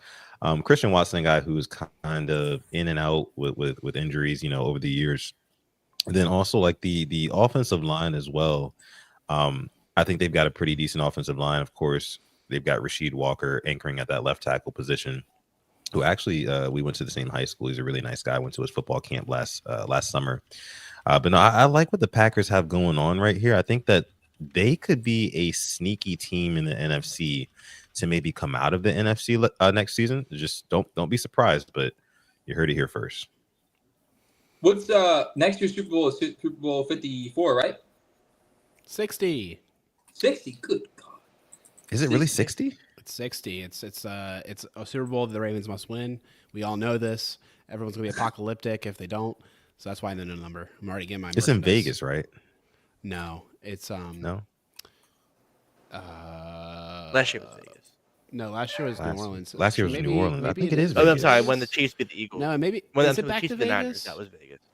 I'm pretty sure it's Vegas. It might be back to Vegas. You might be right. Let me check. Vegas again? Come on, you guys got Google. Yeah. Hey, so these safeties, Starks. Oh no, it's California. That's right. Eamon Oh, Warry. yeah. That's right. That's right. Yeah, that's right. Yeah. That's Starks. Eamon Warry. What's the opinions here on these guys? I think that they've been talked about so much that even if you haven't studied the tape, you know the profile of these guys. This is your big, fast, strong guy right here, elite, freaky athlete, Eamon Warry, who, by the way, had 4 interceptions last year. Starks only had 1. 2 pick sixes for Eamon Warry. So he's not just some athlete out there. I think he's been unfairly criticized.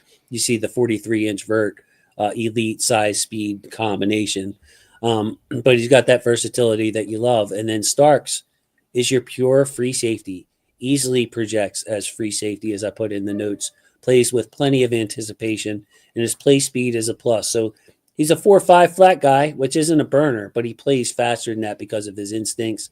Impressive at the catch point, an all-time interception on his highlight reel, and he's an effective form tackler, but he best profiles on the back end. He's not going to bring the pain as a tackler, but now I didn't see many missed tackles. So Starks, solid ball player. It's going to be a good pro and plays free safety definitely versus Eamon Warry, more of your Kyle Hamilton like chess piece. Football IQ on Starks' side. Play speed, bring the pain. The tackle, elite tackle production for Eamon Warry. I think he racked up close to 80 tackles each year. So you're getting that interceptions. Stark versus Eamon Warry. I'm Team Starks without a doubt. I had Eamon Warry about 38th on my board. It is the football. Now he is the relative athletic score obviously is there, and the ability to be versatile is there. But I think it's a little redundant. I want Hamilton to go back to being that versatile piece. I kind of don't want to I know it's good to have 2 versatile pieces, quote unquote, and you can mix and match them, but I really do want that deep free safety, split safety, quarters. I think Starks fits that more than Eamon Warry. Eamon Warry, to me, is a little stiff in coverage, especially once you get to the post. Some of his recognition skills are not up to snuff to Starks was. Starks, you could see the diagnose go like that, quick, diagnose, move to the spot, get to the spot, break up a pass. So big fan of Starks. Eamon Warry would be all right, whatever. Yeah. Gotcha. Donovan Jackson selected, by the way. Just wanted to throw that in. So all 3 top guards off the board for the Ravens. Guard is not going to be taken by the Ravens in the first round. The Giants have traded with the Texans. What? The 25th pick. Okay, so Dart or Shador? Yeah. That's literally what I think they're gonna go Dart. Milrow. I think they're gonna go Dart. Yeah. Milrow. The Rams could go Milrow, but here's the issue I'm having right now is I need Jihad Campbell to go off the board. I really do. I don't want that temptation to be there for DaCosta. I really don't. He's a great football player. He really is. I mean, Jihad Campbell is one of the easiest, cleanest upside. I mean, if it's floor and upside projections, there Alabama. is. I mean, it's got Raven written all over it. I understand why you'd be scared if you don't want him because it's such a Raven pick. Oh, he's injured. It's fine. No, it's not. What's about his injury again? It's about the position. It's about. No, I know it is. 100 mil linebacker, and then he's I think it's torn. It's a labrum shoulder. in his shoulder. Yeah. They found it at the combine, so the man played the whole season with it, and he would have been off the board if not for it, in my opinion. Very consistent snap to snap profile to his game. It took me about 10 snaps to be like, oh yeah, this guy's that's a pro. Even among the Alabama guys, it was like that guy right there. That's the player. Alabama edge recruit. So he sat behind Dallas Turner and Will Anderson. They wanted to find a way to get this monster on the board, on the field, excuse me. So they moved him to inside linebacker. He ended up sticking there. So he's an excellent blitzer, obviously, with the rush background, and can be a factor off the edge if you want him to be that. If you want to put in a NASCAR type package, take an extra defensive lineman off the field. You could do that. Physical play style, plenty of range. He is an NFL Mike. Of course, here he would play Will next to Roquan. He could allow you to move on from Roquan in 2 years and not pay one. And then, of course, after he blew up the combine, they're like, yeah, your shoulder's torn, bro. You did all that with a torn shoulder. So he had to have surgery. Recovery time for that, I don't know. Tried to look into it, and the time frames are way all over the board. Some people be like, yeah, he'd be fine for training camp. He'll be hitting. Other people are like, well, he probably won't be ready to the season. So, yeah. And, yes, doesn't Jihad play outside too? That's what he was recruited to Alabama as like a 4 or 5 star recruit to rush the passer. So he does give you that. He just hasn't been able to work on that part of his game. The thing that's funny to me about this trade up situation by the Giants is that I understand that other teams could have traded back into the first, but like no one's doing like unless that trade happens, no one's taking a quarterback. You could have waited till 34, and I'm not convinced anyone would. Like I don't know. This is a little surprising to me. Maybe they're doing the whole Deke. You're like, hey, Alec. Maybe they aren't taking quarterbacks. Sutton's been calling me, bro, to call a trade up. Don't say nothing, Sutton. You better trade up now, or else Sutton's going to trade up. Maybe they're doing that kind of thing. Yeah, Will Johnson is falling like a rock. Oh man! So where did we get the Will Johnson knee info from? Adam Schefter. Oh, geez, it was. Yeah. Are you sure? Like that for real? I want to put that 100%. On my big board. We did. I wouldn't lie to you. I wouldn't lie to you. I didn't get Centelled. Holy Centelled, yeah. That's the kids call it. I got it. There's the draft professor's group chat. That's where I got it from. Are we serious about this? Because I'm gonna put the Red Cross on him if he's. Yeah. Put the Red Cross Blue Shield on him. What a shame. Man. Now brings up the question: is the Ravens, when they said their draft board, they're taking guys off because of medical concerns? Does that include him? Yeah, right. I would imagine so. If you're talking first round pick, like chronic knee injury, man, that's no cartilage in the knee. It's tough. You're a Giants fan right now. My knee's a little janked up, and I don't even play football. So the Giants strike me as more of a Jackson Dart team than a Shedeur team because of the Jalen Hurts in their division and Jackson Dart getting the Jalen Hurts comps. I don't know. I heard Dabble loves him. Brian Dabble loves him. So. Oh yeah. Okay. So he's worked with Josh Allen too. So you're talking about a mobile quarterback with a bigger arm. It would seem like Dart instead of Sanders. East Rutherford, New Jersey. I was just there. From a vibe standpoint, Winston, Russell Wilson, and Sanders. I mean, those are some good vibes. Like, if you like, you're not going to win a lot of games, but simply from a vibe standpoint. Yeah, I mean vibes, and then just kind of like mentorship as well, because Jameis Winston will do everything he needs to do. Russell Wilson, same thing there. So I think it's a perfect situation for a quarterback to come in. But like Alex said, though, it's interesting because it seems as though at this particular point in the draft, whatever quarterback they want, whether it be Jackson Dart, whether it be Shedeur Sanders, whether it be Jalen Milroe, they're going to be there. And by the time their next pick comes around, I think you said 34 or something like that. So Yeah, it's again, it's just very interesting. Can't wait to see who they pick, though. they're just contesting against themselves, and I don't know. I don't know if any of the other teams had the appetite to trade up for one of these guys. Cleveland definitely had the appetite. Well, Cleveland gone to Cleveland. Cleveland made a savvy trade earlier. Atlanta just jumped us. Oh, really? Yeah. Yeah, Yep. Atlanta. Yep. Schefter. Yep. They're at 26. I'm only looking at the stream. I'm only looking at the live TV. So Yeah, I see that. Giants here, Atlanta, and then the Ravens. So we're close, fellas. what does Who the Atlanta fuck's do? Atlanta That's my gonna take? question. Come on. Because you Atlanta want just to took an edge, right? So Yeah. it is wow. Jackson Dart. He is the second quarterback taken.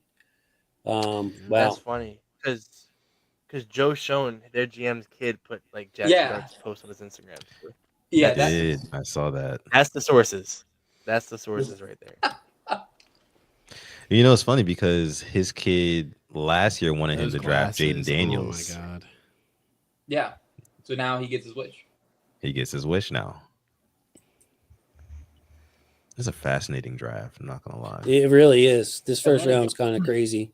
Atlanta even- getting what? Burden? Why would you jump the Ravens? Starks? I would think that did the Falcons get a pass rusher with their first pick? I think they did. They Yeah, did. Yeah. Yeah. So Starks? Maybe that's what I'm thinking. Maybe they Georgia? want like one of the safeties that they definitely want.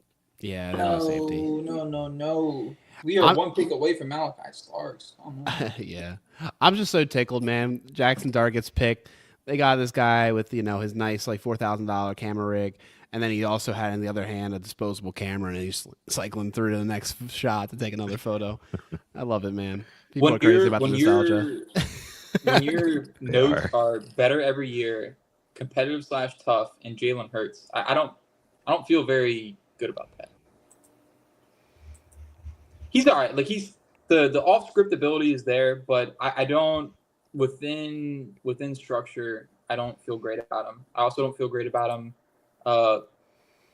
pushing over the middle, and then the athleticism Holy is very limited. Sorry, they gave him a future first to move up. Are you kidding me? Yeah.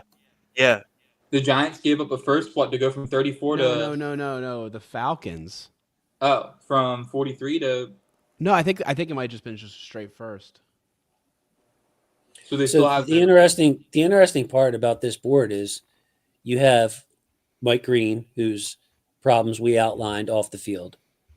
Then you have Will Johnson hurt, Jihad Campbell hurt, Josh Simmons hurt. So that's 4 players with question marks. You got 3 injured players and Mike Green. And other than that, it's those 2 safeties that are standing out there, which makes me think that Atlanta wants a safety. Izaraku Starks. That's Or that's a good point. Maybe nobody wants Mike Green and they're jumping in to get Ezaraku. Izaraku Starks. Give me the trade details on Atlanta, Alex. I got it. Here it is. So the Falcons trade 46, 242. I love how I got it done. And the 26 first for 26 and 101. I'm gonna be honest. Wow. If they were interested, I would have done that. Absolutely. I know they're jumping us. So I would have done Oh no, I would have if they're offered that same deal to the Ravens, I would have been all over it. But they must be picking a safety. That's my guess as well. Yeah. They're fearful that we would take a safety. Or they Draft is crazy. I don't know. That's so weird. What are you using a first round pick to trade up for? If you already have your quarterback. Oh, interesting. I know who they picked. Oh. Oh Sorry. my gosh. Sorry, I was on the fashion spot and it just came up.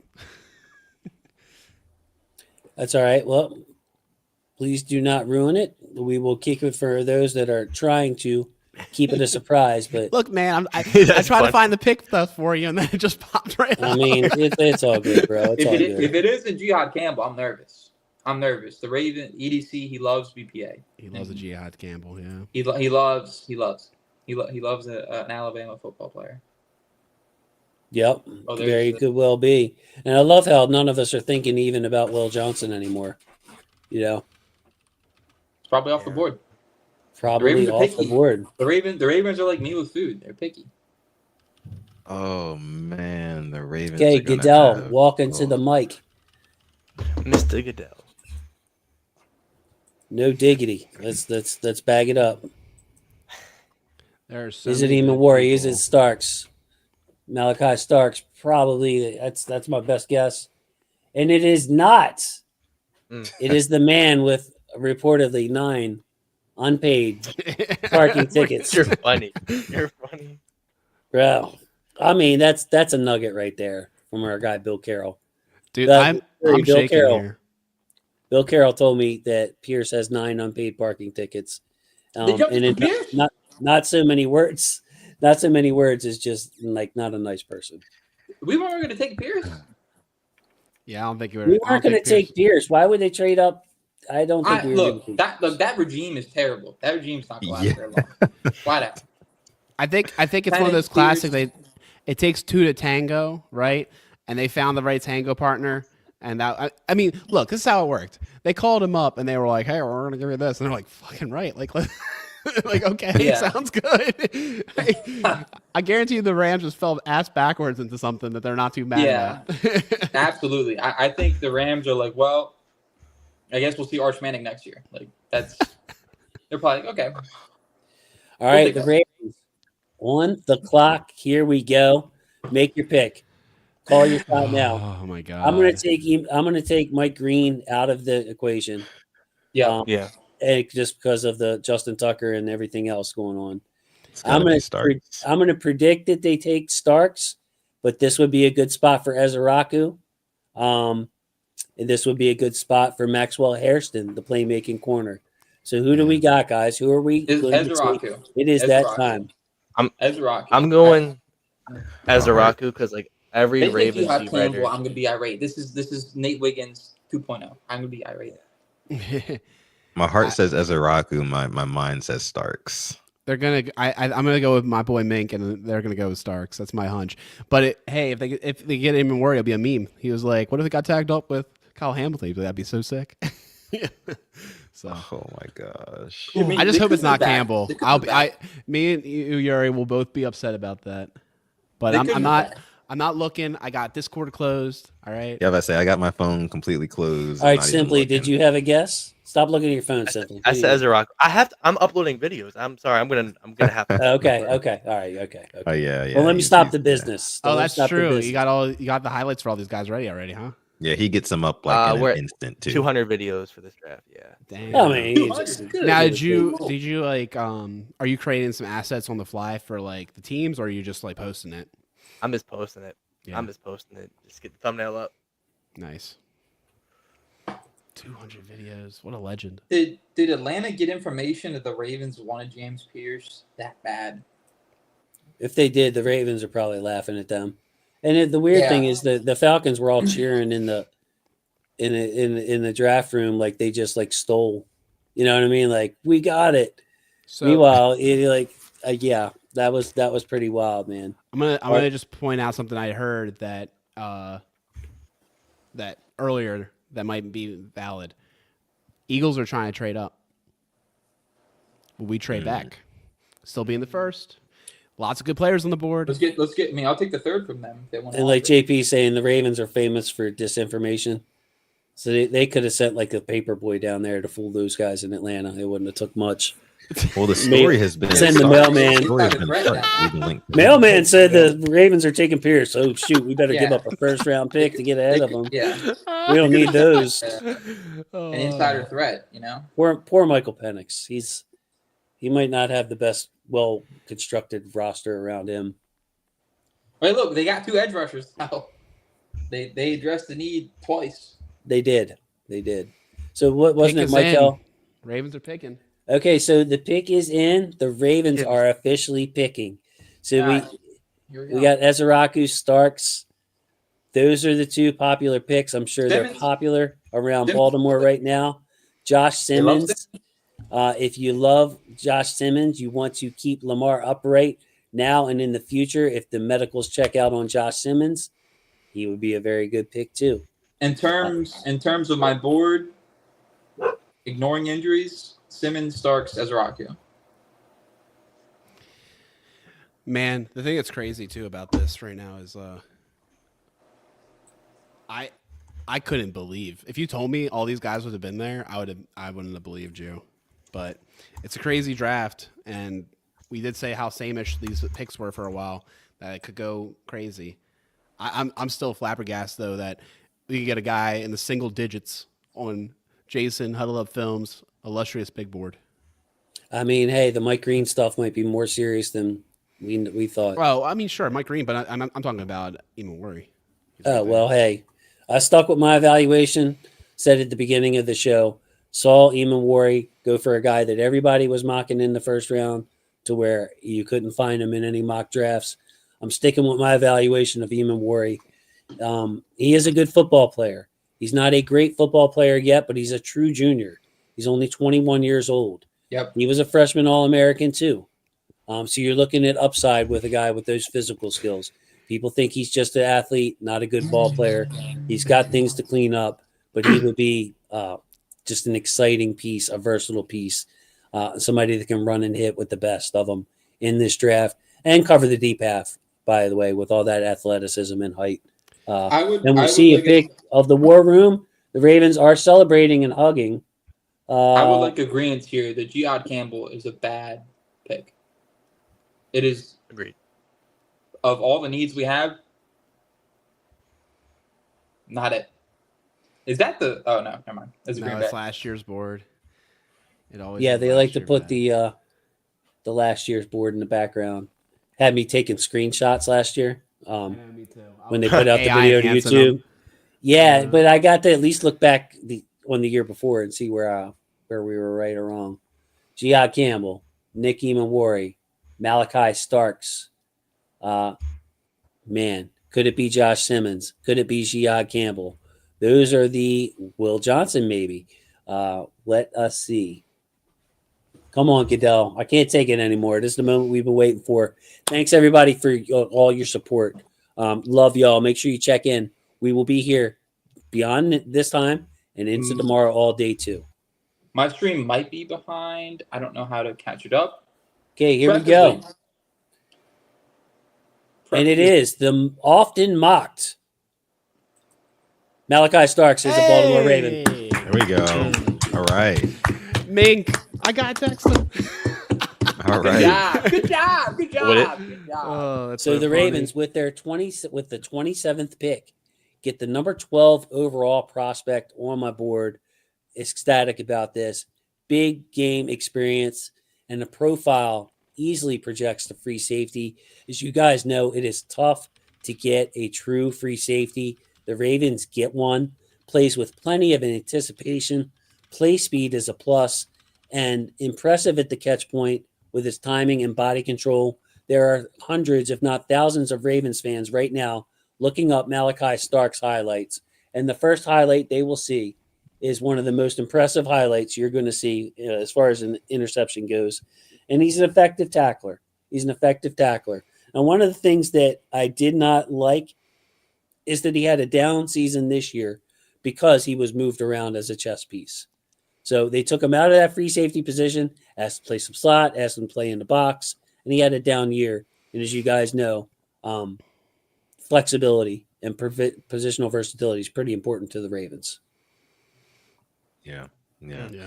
I love the pick personally. I know I sat up here and talked about for the greater part of 3 hours that we've been live.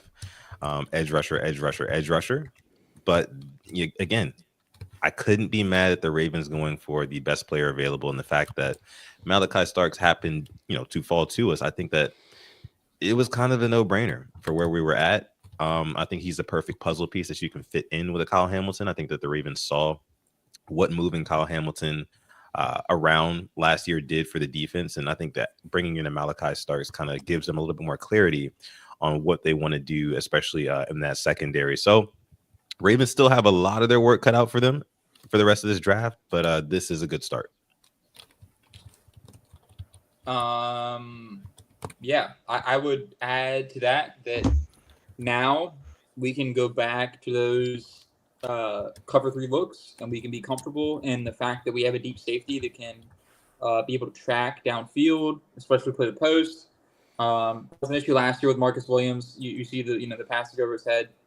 Hope he catches on wherever he goes to. Super excited with this pick. This is definitely a chalk pick, but a very good chalk pick. I would say that it is at least telling that Ardarius Washington probably kicks it back down to the nickel a little bit more. And then you have him and Humphrey kind of rotating a little bit.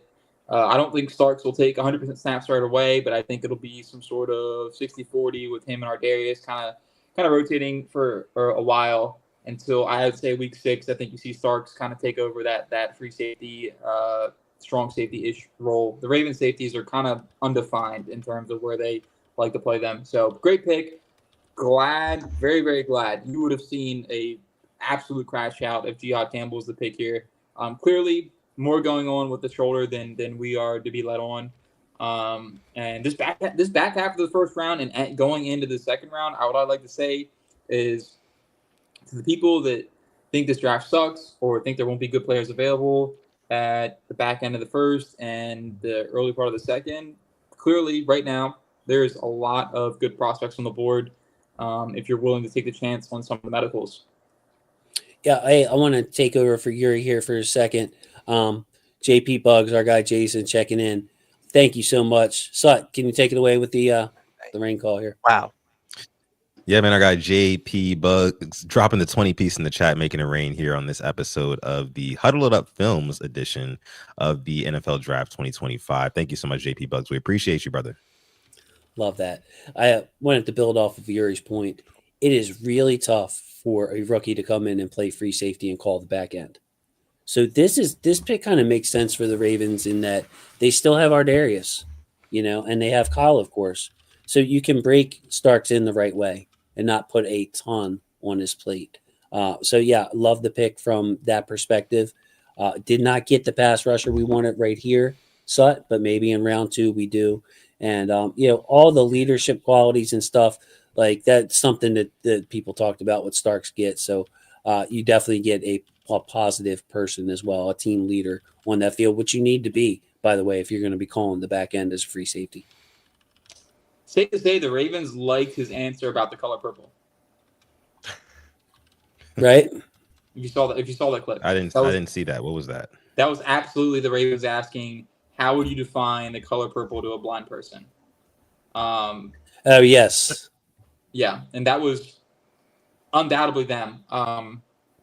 And his answer was something along the lines of describing the darkness of it, and the answer isn't important. The importance is that he's Raven. So I would say, if describe the color purple to a blind person. Yeah. I would say if you've ever tasted anything grape, it looks like it tastes. It looks like grapes taste. It's the color of grape. To me, I would use the reference of one, has this blind person ever been described the color purple before? And then I would use probably blue, and then it's like darker, darker, darker. And then use red, kind of like the color wheel, a little bit of 6th grade art there, but definitely some sort of variation between the references and then the color blue. Bro, you realize he's blind, right? You don't know what blue looks like. Yeah, but he's been described it before. He's been described the color blue. So, how do you describe the color purple to a blind man? I'd probably be like, have you ever listened to the movie Color Purple first? I would honestly make that reference first and foremost. But I don't know, man. I'm just kind of still like over the moon about this Malachi Starks pick, man. And they're showing kind of his highlights on TV right now. I think my stream is a little bit behind too. Wow. But yeah, I mean, Uh, SEC guy. Go ahead, my bad. No, the Detroit pick is a kind of off the The deep end, in my opinion. Lions. Yeah, they're doing Look. their thing. Look, I'm a Lions hater, and this adds fuel to the fire. This is linebacker, running back, safety, tight end, defensive tackle, nose tackle. They're not their time.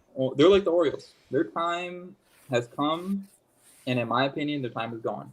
Yeah, the Lions took Tyleik Williams, who is basically profiles as a nose tackle, with the 28th pick, with all that talent on the board, with Ezra Raku on the board and Aiden Hutchinson hurt. Crazy. Their fans are screaming for edge help. So yeah, no Mike Green, no Ezra Raku. They go with a nose tackle, Tyleik Williams. Nice player, good run stuffer, nice feet and all that, but still somebody you could have had around later, Yuri. The Lions are going to do their own thing, and we'll see them again in the playoffs because the division is maybe not the strongest now, but honestly, they're going to get lapped. I think they're going to get lapped pretty quick. I am a Lions hater, so I will say this probably with a lot of bias, but bad draft pick. I think the biggest reach so far for me on my big board. They could. I mean, on everybody's, Yuri, and that's what I have a problem with. Like, if you love Tyleik Williams, you should know. Okay, well, his highest I could see him go is mid-second, something like that, and pick him around that range. Like the Lions are doing what Mike Mayock did. They got him ran out of Vegas, which is pick Cleveland Farrell 4th overall when you could have had him in the 20s. Pick Damon Arnett 18th overall when he was supposed to go in the 2nd round. Like, it's okay to love players, and if you want Tyleik Williams on your team for whatever reason, go ahead and get him, but don't pick him a round ahead of where he's supposed to go. Yeah, that's just typical Lions, but I'm not a fan of that pick at all, and I think this is the fat lady singing for the Lions, in my opinion. Yeah. So JP Bugs, you're asking Yuri why he's a Lions hater. I think it's because Yuri is a big believer in positional value and athleticism, and they go against that. Is that correct, Yuri? That would be quite spot on. Positional value, not so much, but athleticism, absolutely. Like, I think the Jahmyr Gibbs pick was fine, but to follow it up with Campbell, I think that was not the best because Campbell isn't a 3-down. He wasn't going to be a 3-down linebacker to start. He was going to be a 2-down run stuffing linebacker. They already had Malcolm Rodriguez. They could have used corner, receiver, anything other than that last year's draft, and then now they add on top of it a nose tackle, which, I mean, fine, but Aiden Hutchinson's coming straight off the injury he has, and there's no guarantee that he's going to go out there and be the what was it, like 6.5 sack and like 20 pressure guy or 40 pressure guy he was in the first 4 weeks of the season. There's no guarantee of that. So I want to kick it to Simply on this. Simply, I've been thinking, I brought this up actually the other day when I was drafting for the Lions. I think Lions fans are in for a rude awakening this year. And this has nothing to do with the pick they just made. But we were here in 2021 and how that bled into 2022. And fans are like, all right, it's 2022. We're getting all our guys back healthy. Yes, nobody's injured anymore. And then it's just like, man, they still don't look quite right. Then you get the whole, well, they're 2 years removed from the injury now. So I think Lions fans are going to experience that. Plus, they lost their offensive coordinator, got a head coaching job with their rival Bears. So this might be a tough year for the Lions, with the injury hangovers. You're telling that to me, somebody who actually roots for the Lions. I think it's rough. I really do. That's why I came to you on it. That's why I came to you. Unfortunately, you are right. Love me some Jared Goff, and I have a weird attraction to just mid quarterbacks. I'm pretty sure. I don't know what it is. Fair enough. I don't know what it is. I just really like the but yeah. Losing Glenn as well. I'm not gonna sit here and act losing both your coordinators doesn't hurt. Like you said, 2022. We were a good team, but we won what? We lost Lamar, lost a couple of guys. We blown leads with Mike McDonald first a couple of games. So I'm happy the Ravens are my number one team. I'm just gonna leave it at that. I root for them because it's a cool story. I like Dan Campbell. I like eating kneecaps as well. Nice. But their run was over. So we got our guy Attitude Pop back in. Hey man, thanks. Really appreciate it. Hey, nice LeBron profile pic or whatever they call it, man. I really like that. Oh, Stark's mama said Lamar is Stark's favorite quarterback. Said he gets to play with his favorite quarterback.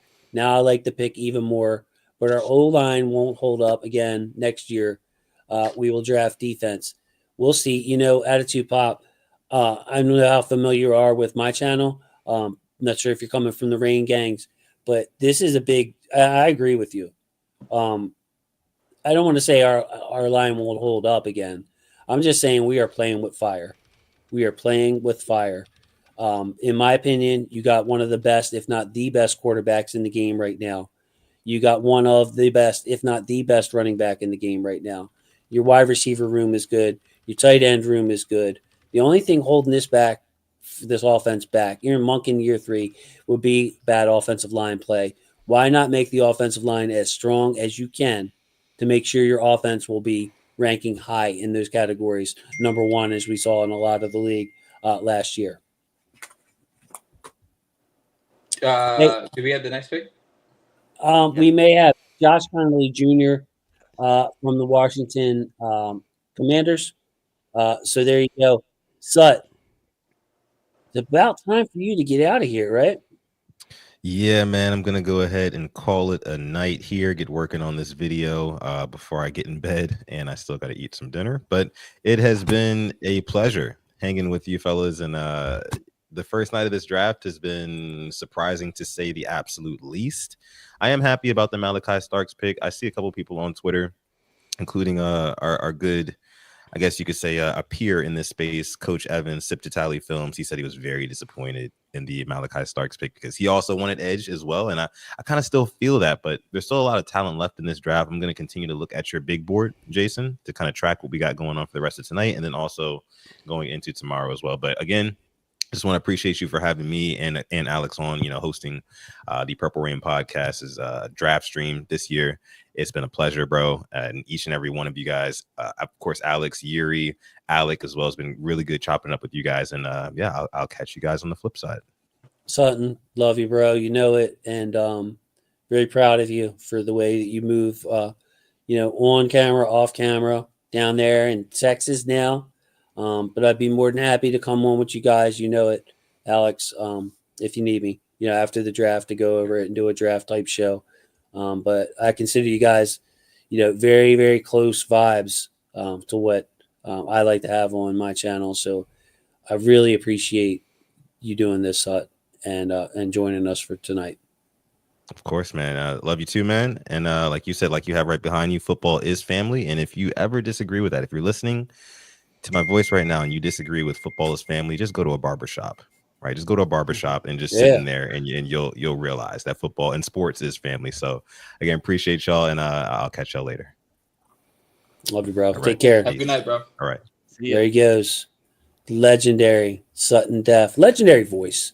Well, we won't call Sutton himself legendary. We gotta preserve the term a little bit. But I love that guy, man. That was awesome. Simply, are you going to be joining us tomorrow, or are you checked out? Don't know. I will Not be checked sure. out. I still got videos, so I'm making more videos and I'll be posting them. So You mean dates? You mean dates, right? Like it's Friday night tomorrow. You're going out. Yeah. You got a date. You got a date. Not this week. With that being said, no, it's draft week. Like, if you're trying to schedule something during draft week with an NFL fan, you are not the one. You have to understand what this weekend means to us football fans. Right. You get yourself a down to earth lady. That's right. Now I say hold up. I had a phone call this past weekend. I said, look, this weekend, Saturday, 4th round of the NFL draft. Look, I'm gonna be busy, but it ends at like 4:00. We can go on a date at like 6. And she said that's fine. So I think you can work around it. I really do. I like that. So you compromised. You laid down your boundaries. Hey man, I need to watch the draft.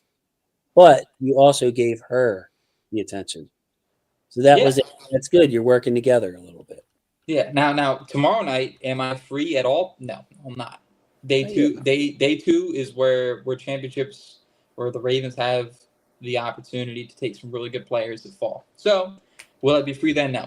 Once we get to day 3 and we're taking Willie Lampkin on the 6th round, it's cool. There you go. I'll see that come across my notification. Yuri, I dropped a tear when I took him off the board, bro. You what? Yeah. I think he's a center, man. I really wanted to believe in him in guard. I was trying to get more players on there. I just decided to take your guy off there. So, yeah. Sorry, we have 3 6th-round picks. It's fine. J-Dub checking in. Love his relationship when he does his relationship info. My wife understands the first round, day 2, not as much. All right. Well, see, J-Dub, what you got to do, what you should do is you should cheat on day 1, in my opinion. Now, you got your own opinion, but I like day 2 better. So what I would say is, look, the Ravens picked around 11 o'clock tonight. Just be like, all right, honey, I'm going to go see who the Ravens pick. It's 10:45. And now the Ravens are done at 11:30. And you could be back with your wife, and then you could enjoy day 2, where the Ravens have more picks and the action moves faster. That's my soliloquy on that. It's a beautiful take. I agree with that entirely. So the Bills are on the clock. Then we have who? I feel like we skipped Connerly. Yeah, Connerly went off. Let's do some Connerly analysis in here, Jason. Sure, let's go ahead and do it. Connerly is a guy that I like. Just give me one moment here, please. Okay, take it away, Yuri. So I am a massive fan of Connerly. Like, I thought if you were to rewind, to January, he could play tackle for you, or he could play guard. I thought Kansas City and Philly just did a swap. I thought that he could start for Kansas City at tackle. He could start for a lot of teams at guard too. The ankle flexibility is there. The hip torsion is there. He can set as a pass protector. Roger Rosengarten was my first thought. If Roger Rosengarten left tackle. He is very efficient with his hands. The underrated part for me is the left horizontal movement. I think he can get out there. I think he can do the things downfield that you need him to do. Bill's pick is announced, but just to wrap up quickly on Connerly, great pick for the team that traded up for him. Great pick for the Commanders. They needed offensive line help. I wasn't the most confident in their offensive line help, and don't know where he slots in at. But if you put him out at left tackle on island, I think he's fine. I think Rosengarten is a decent comp, but the thing that strikes me and with Connerly, it's the hands. I think the heavy-handedness and the bull rush. I had a little bit of questions about Rodgers' overall play strength. I think Connerly is pretty. He comes off to me as strong, Yuri. I don't know. Yeah, I think that the engagement at the point of attack is there. The question with Rosengarten was, once he got into his set, how are you re-engaging? How are you resetting the anchor? And then we saw this year that his anchor was fine. It was fine. His anchor was pretty good. Through college, through the NFL. Then you go to Connerly, and I think the initial point of attack was good, but once you got to the arc, that's where the questions came. But good fit. Transitioning quickly to the Bills pick, Maxwell Harrison from Kentucky. I would have loved to have him on this team, by the way. Yeah, juiced up, very, very juiced up, high RAS athlete. I think 3 pick sixes last year, or 2 pick sixes. Playmaker on the ball. Huge compliment to the Bills secondary. They re-signed Trey White, and then they bring in a guy like Harrison, right? Which was second year last year, was a huge weakness for them. Still surprised to see Trey Amos on the board. I was going to say that, with you build on this for me, Yuri. They brought in Trey White, who's 5'11". They have Rasul Douglas, who's not really a big old corner either. Like, I would have thought that Dre Amos would be a little bit better fit in Buffalo to give them a bigger body to match up with than Hairston. Yeah, but I think the way that this quote unquote league is moving is the playmaking ability, and Amos is a big pass defender. He's not a pass interceptor. So maybe that's a thought process there. Fine pick by Buffalo. He will be able to match up with some of those Z receivers that can move downfield, like a Flowers, like a I'm trying to think of the 4-3 guys in the AFC, like Tyreek, if he's Hill. still, yeah. Like he can match up with those guys because he has the long speed. He has the short speed and the long speed. The hit torsion is all there. So he's a great prospect. Good pick by Buffalo. Curious to see the back end here. This first. Yeah, round. I wanted to ask Alex and Alec on this, because now coming up you got Philadelphia and Kansas City. Okay, what do they have in common? Two very successful teams. Their rosters are good. They'll be there. So we have all these prospects like Campbell with the shoulder, like Josh Simmons with the ACL, with like Will Johnson with whatever's going on with his knee, Mike Green, Kansas City might take a chance with him. But actually, Eagles are on the clock and the pick is in. They trade a 5th round pick for it. Yeah. So what I'm saying to you, Alec, is this: you got established teams. Or is this where, and contenders with good rosters, is this where some of the injured players come off the board, where you have the 5th-year option on them? And if they're not ready in September, week 1, you're okay because you got Patrick Mahomes and you got the Philadelphia Eagles. I feel like, I feel like this might be Simmons here at 31 because both teams believe in the trenches.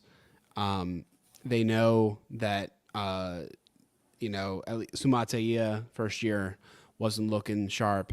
They might be already looking to move on. But then again, in the same breath, flip it on the other side. Could be Green. Both of these teams we said are heartless, soulless, just trying to get a Super Bowl shit. And they might be willing to take the risk.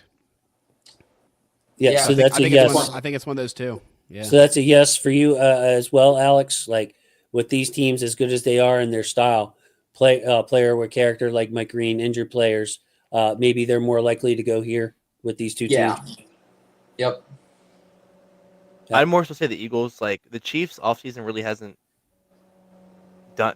moved me at all. They had to free up a lot of cap. Their line is still, garbage. To say the least. So I think they have to go in line here if they can. Eagles more so, I think they can take that risk. It's how good that roster is. If their first round pick misses a couple games, they're still going to probably be 5-1, 5-2 maybe. So Eagles have that flexibility. Chiefs not so much. You think the Chiefs need some help right now, huh? Yeah. What I thought was interesting was that Howie Roseman said that they have a no tolerance policy for sexual assault. So I don't know if Mike Green is going to be the pick here. I would say Izaraku for Philly would be like the similar pick to Nolan Smith a while back, an undersized edge rusher with the ability to leverage. And the issue here with me is that if Kansas City gets Simmons, like that's a quote unquote doomsday scenario in terms of prospect going to right team fit. Obviously, the injury is there, but Simmons going to Kansas City would be pretty tough because we talked about the pass protection skills. It's there. Sumatia, they picked last year. Me and Boss were big fans of him, and then the Ravens go with Rosengart with a more refined pass protector. So now they go actually with the more refined pass protector this time around. That'd be a tough pick. Obviously, the patella injury is there, but Kansas City, like Simmons, Mike Green, I'm like, okay, like damn, like we are. That is a good pick for them. And then thinking inner conference, Eamon Wari too. They could play split safety with Hicks and Eamon Wari, and they could be fine. I don't like Kansas City's in a really good spot here at the back end of the first. I've been thinking sneaky pick would be if they like Travion Henderson or Judkins. And if they can get over the fact that they missed on Clyde Edwards-Helaire. I mean, on paper, their receiving core looks good. You got Xavier Worthy, Hollywood, Rasheed Rice coming back. Juju is their fourth guy. You got Travis Kelce still at least for one more year. Noah Gray makes his plays. But their running back play is just Kareem Hunt was the best one. So I wonder if they take advantage here and we're like, look, second round we can get an okay back, but first round we could get maybe a guy who was their second ranked back overall or something. Maybe they had Judkins or Henderson ahead of Hampton. Who knows? Every team's board's different, but running back will be a sneaky pick. Philly's pick is in, and of course they get the biggest, baddest dude on the planet, somebody who should have went earlier, somebody that Yuri did not want on the Ravens, Jihad Campbell. Philly got themselves a guy. Well, they paid Zach Vaughn. I can't say I would know who their other inside linebacker is.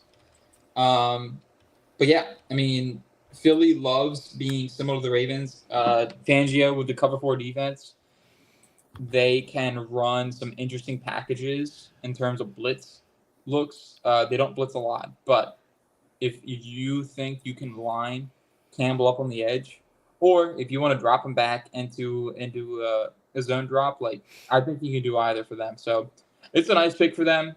Like I said, I don't think the fit was there for us in terms of investment ratio, but good pick. It's a good pick for them. So, Alec, they did go with an injured player. They can afford to chill and be like, look, by playoff time, this guy's going to be a tackling machine and can blitz for us.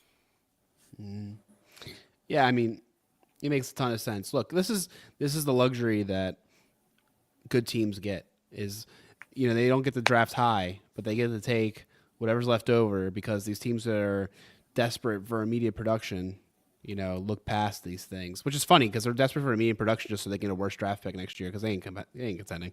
So it's just kind of funny. I think what's interesting to me is that Philly didn't want another outside corner. They didn't want another cornerback. They tried last year to pay Patrick Queen $19 million a year to come play linebacker for them. So the need and want was there. And then you think about Jihad Campbell, kind of a souped up Patrick Queen in a sense. Patrick Queen, if he was a 3-down cover backer consistently being able to drop in the spots, obviously here his first couple of years he was more of a blitzer and a tackler and defensive rookie of the year candidate. He got a vote, so I'll give that to him. So you think about that linearly. Campbell fits that quote unquote want that they had with Patrick Queen. He's just much more pro ready though too. Campbell's right. He's got the chops. Right. So the rich get richer, and I'm okay with that though. I mean, we aren't going to face him. We aren't going to see him until late in January. So, hey, Godlike Creations, appreciate you, man. Hey, is that a clothing line or what are you creating over there? But I like the name, very creative. Everybody talking about Mike Green, but no team took him in the first round. That's got to mean something. Yeah, not sure if you're aware of the off-field stuff, but it's the same charge twice, once in high school and once at the University of Virginia. Sexual assault, and that's how he ended up at Marshall. So he addressed it front on, came to the camera, said everything was false. I don't think he has any legal charges pending, but that's not stuff that we know about as fans. So yeah, just based off the tape, Mike Green should have been gone. But that's what we're getting there. You're very welcome. Very welcome. So that's what's going on with Mike Green. Hey. And then the other thing is with Godlike Creations, these injuries we don't know about. We have no idea. It just popped up today that Will Johnson's got a chronic knee.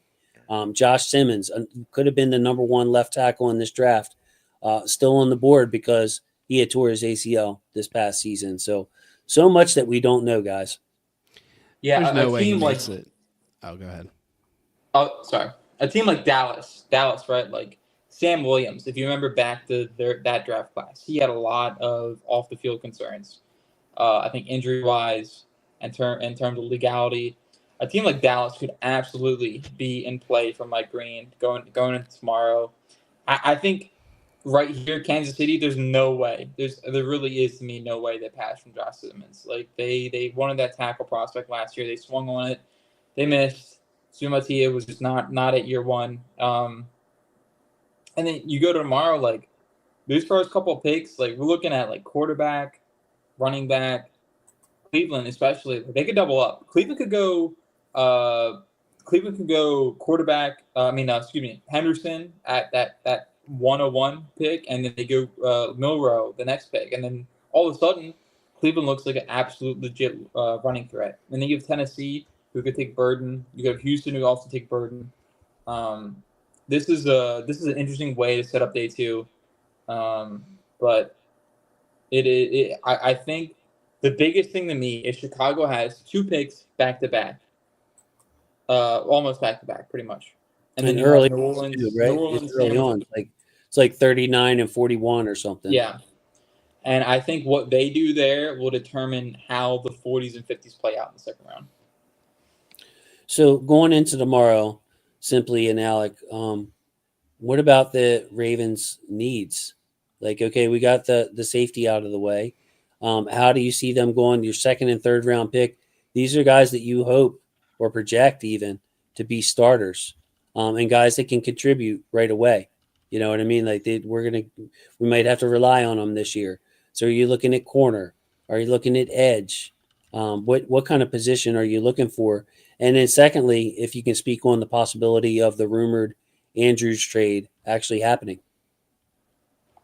Alex, can we go first? Sure. I don't think Andrews is going to happen tomorrow. I don't know if it's going to happen at all at this point. But there you go.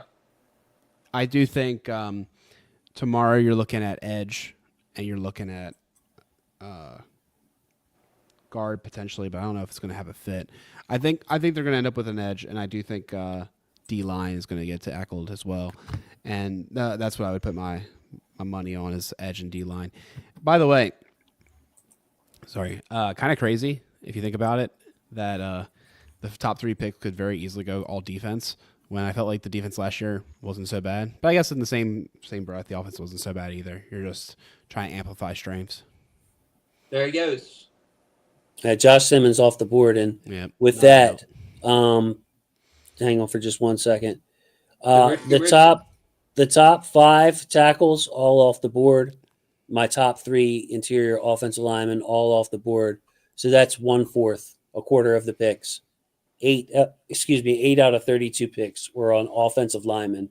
So if the Ravens want help on this offensive line, it's not looking good at this point. So when you guys are talking about need, if somebody else wants a guard or a tackle, they're probably going to grab one pretty quick because you know how that goes. Once somebody grabs one, everybody grabs one. But yeah, the edges went quick. I think it's funny if you look at the most popular positions, it was offensive line and defensive pass rushing. It's crazy to me. I want to give a shout out to Jason who led this stream tonight. Look at this board. In his 32 picks on the left-hand side, Green, character concerns, Johnson with the medical we didn't learn about till today. So only 3 guys that didn't get picked in the first round. That's an incredible job, I think.